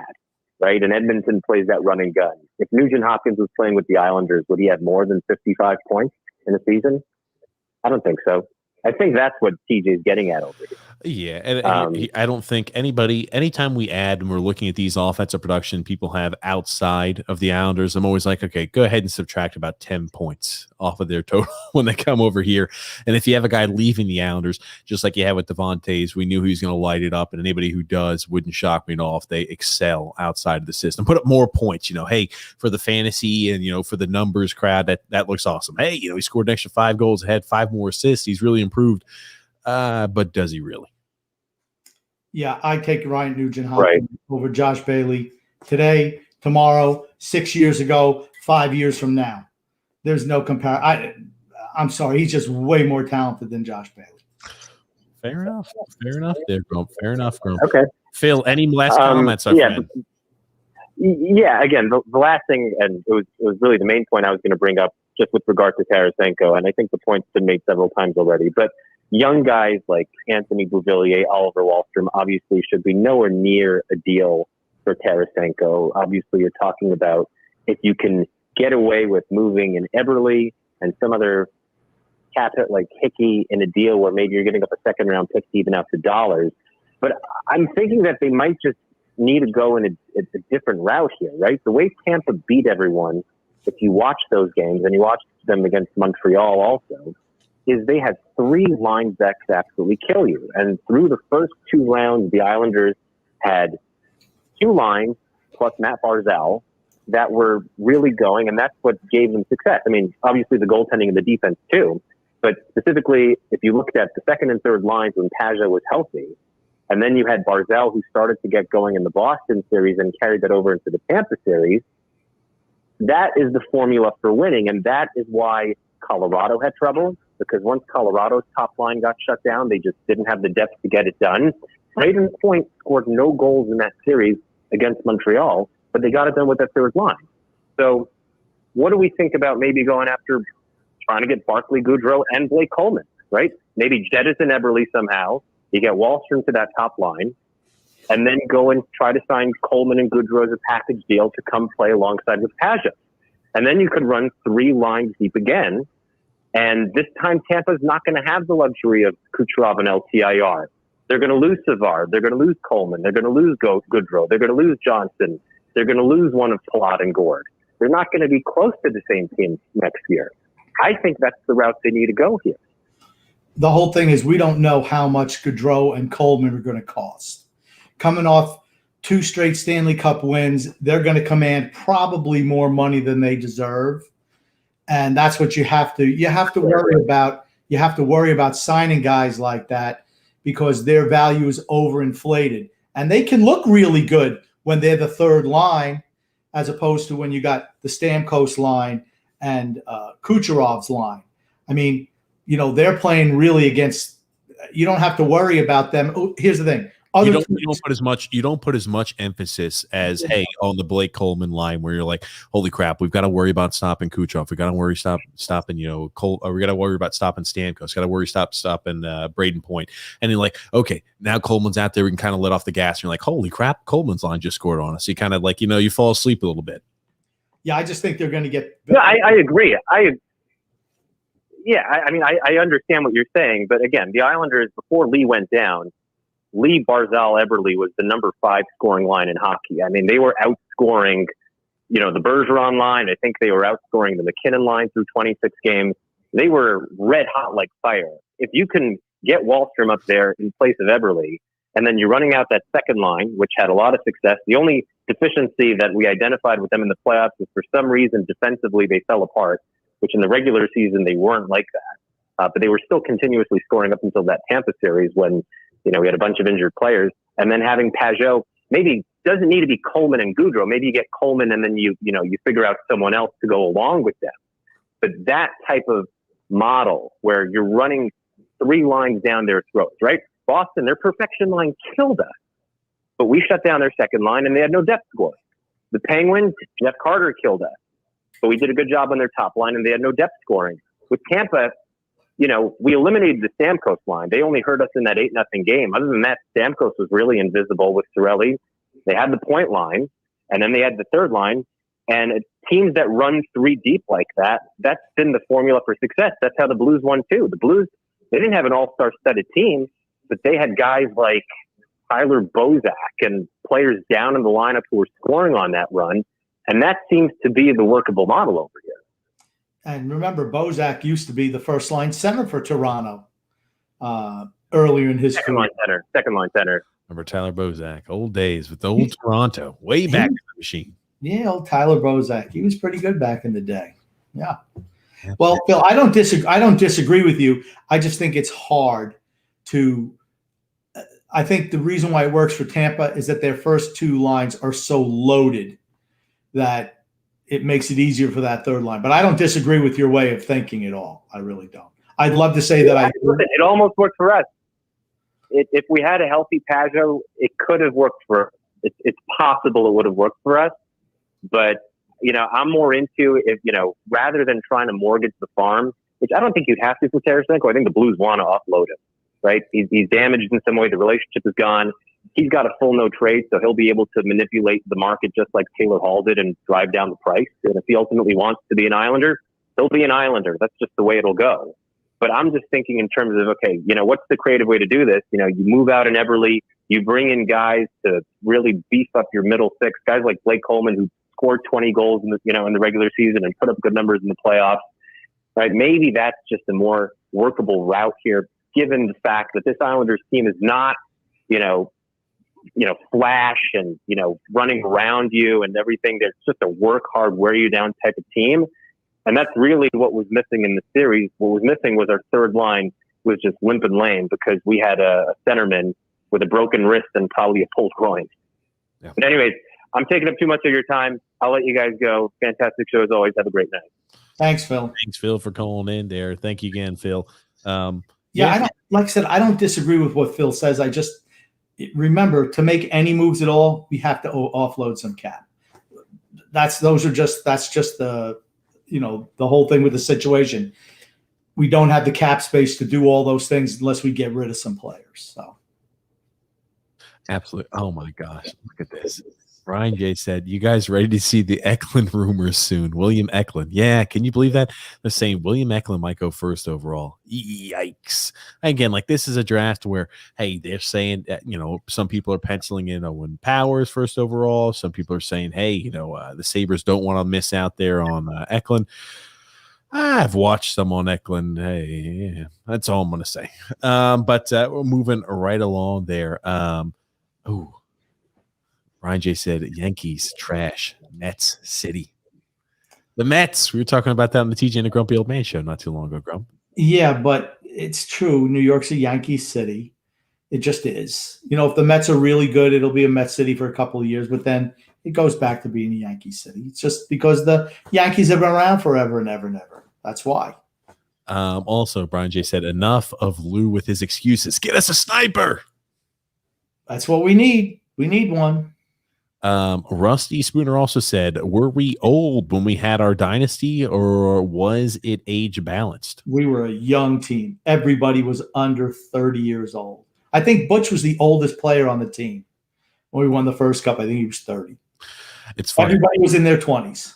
We did something where we talked specifically about the dynasty, like a special thing for DraftKings release, and it was funny when you look back at the ages of those. I mean, like you look at the ages of the core pieces, the Mount Rushmore of the Islanders. You're like, hey, they're mostly all 25, 20. Again, like it's different. You had no free agency at that time period, and so you kind of had complete control over those type of players. But all those players are right there through the prime of their career, and they all happen to align at similar times.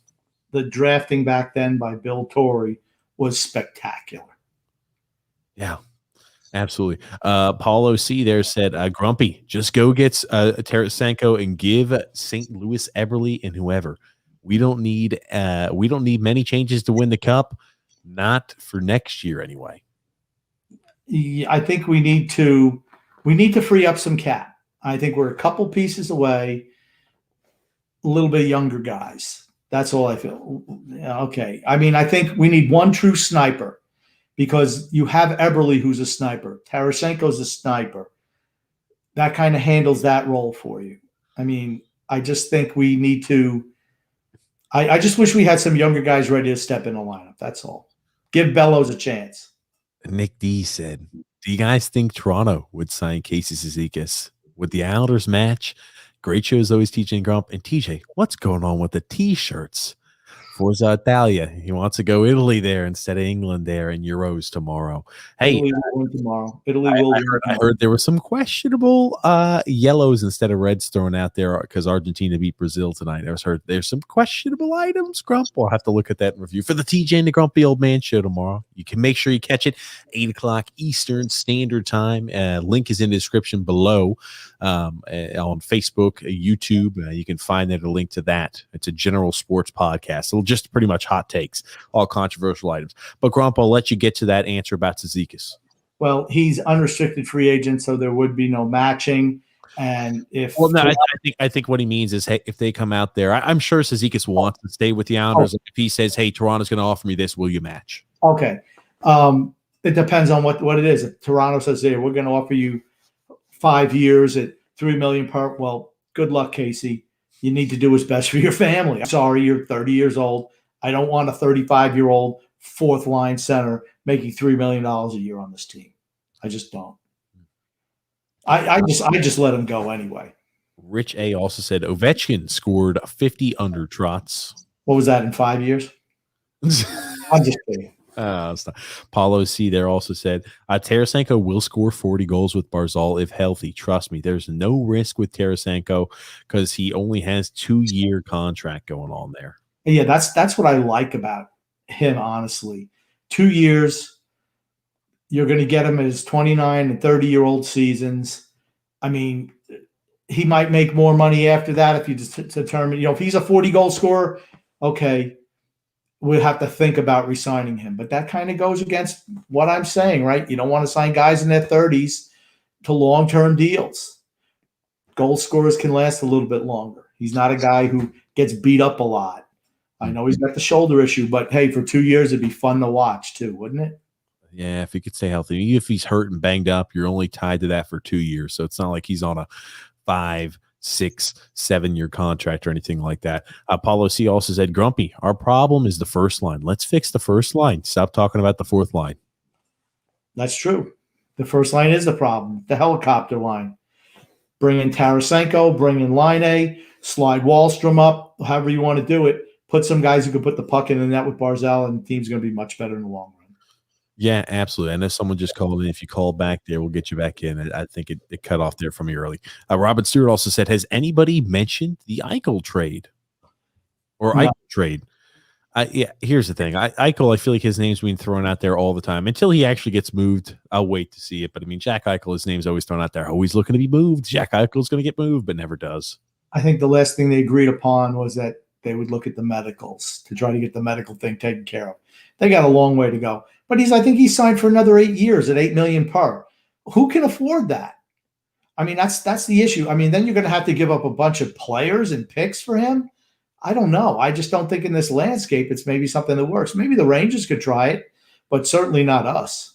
Yeah, he had that herniated disc in his neck. Man, oh man, that's I assume not a fun one. If I'm going out there.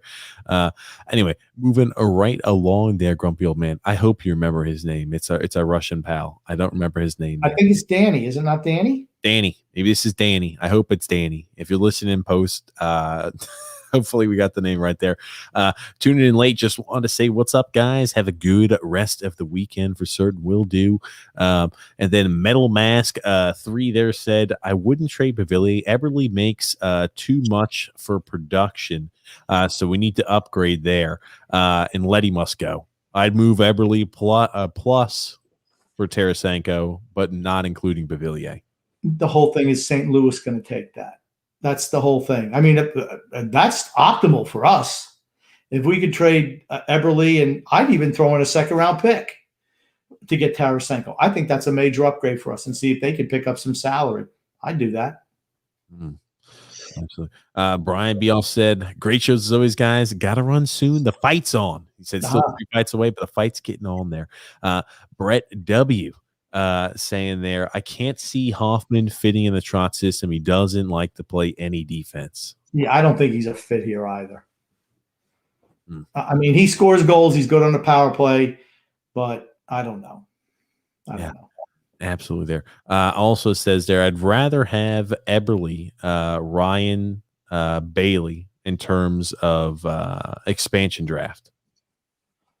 Ryan's Bailey in terms of expansion draft. Well, honestly, if Seattle grabs either one of them, I'm happy. It just means cap off our books. That's all I care about. And he's also saying he's 100% right. Grabs 1,000% right in the expansion draft. Expose the old guys who make money. Yep.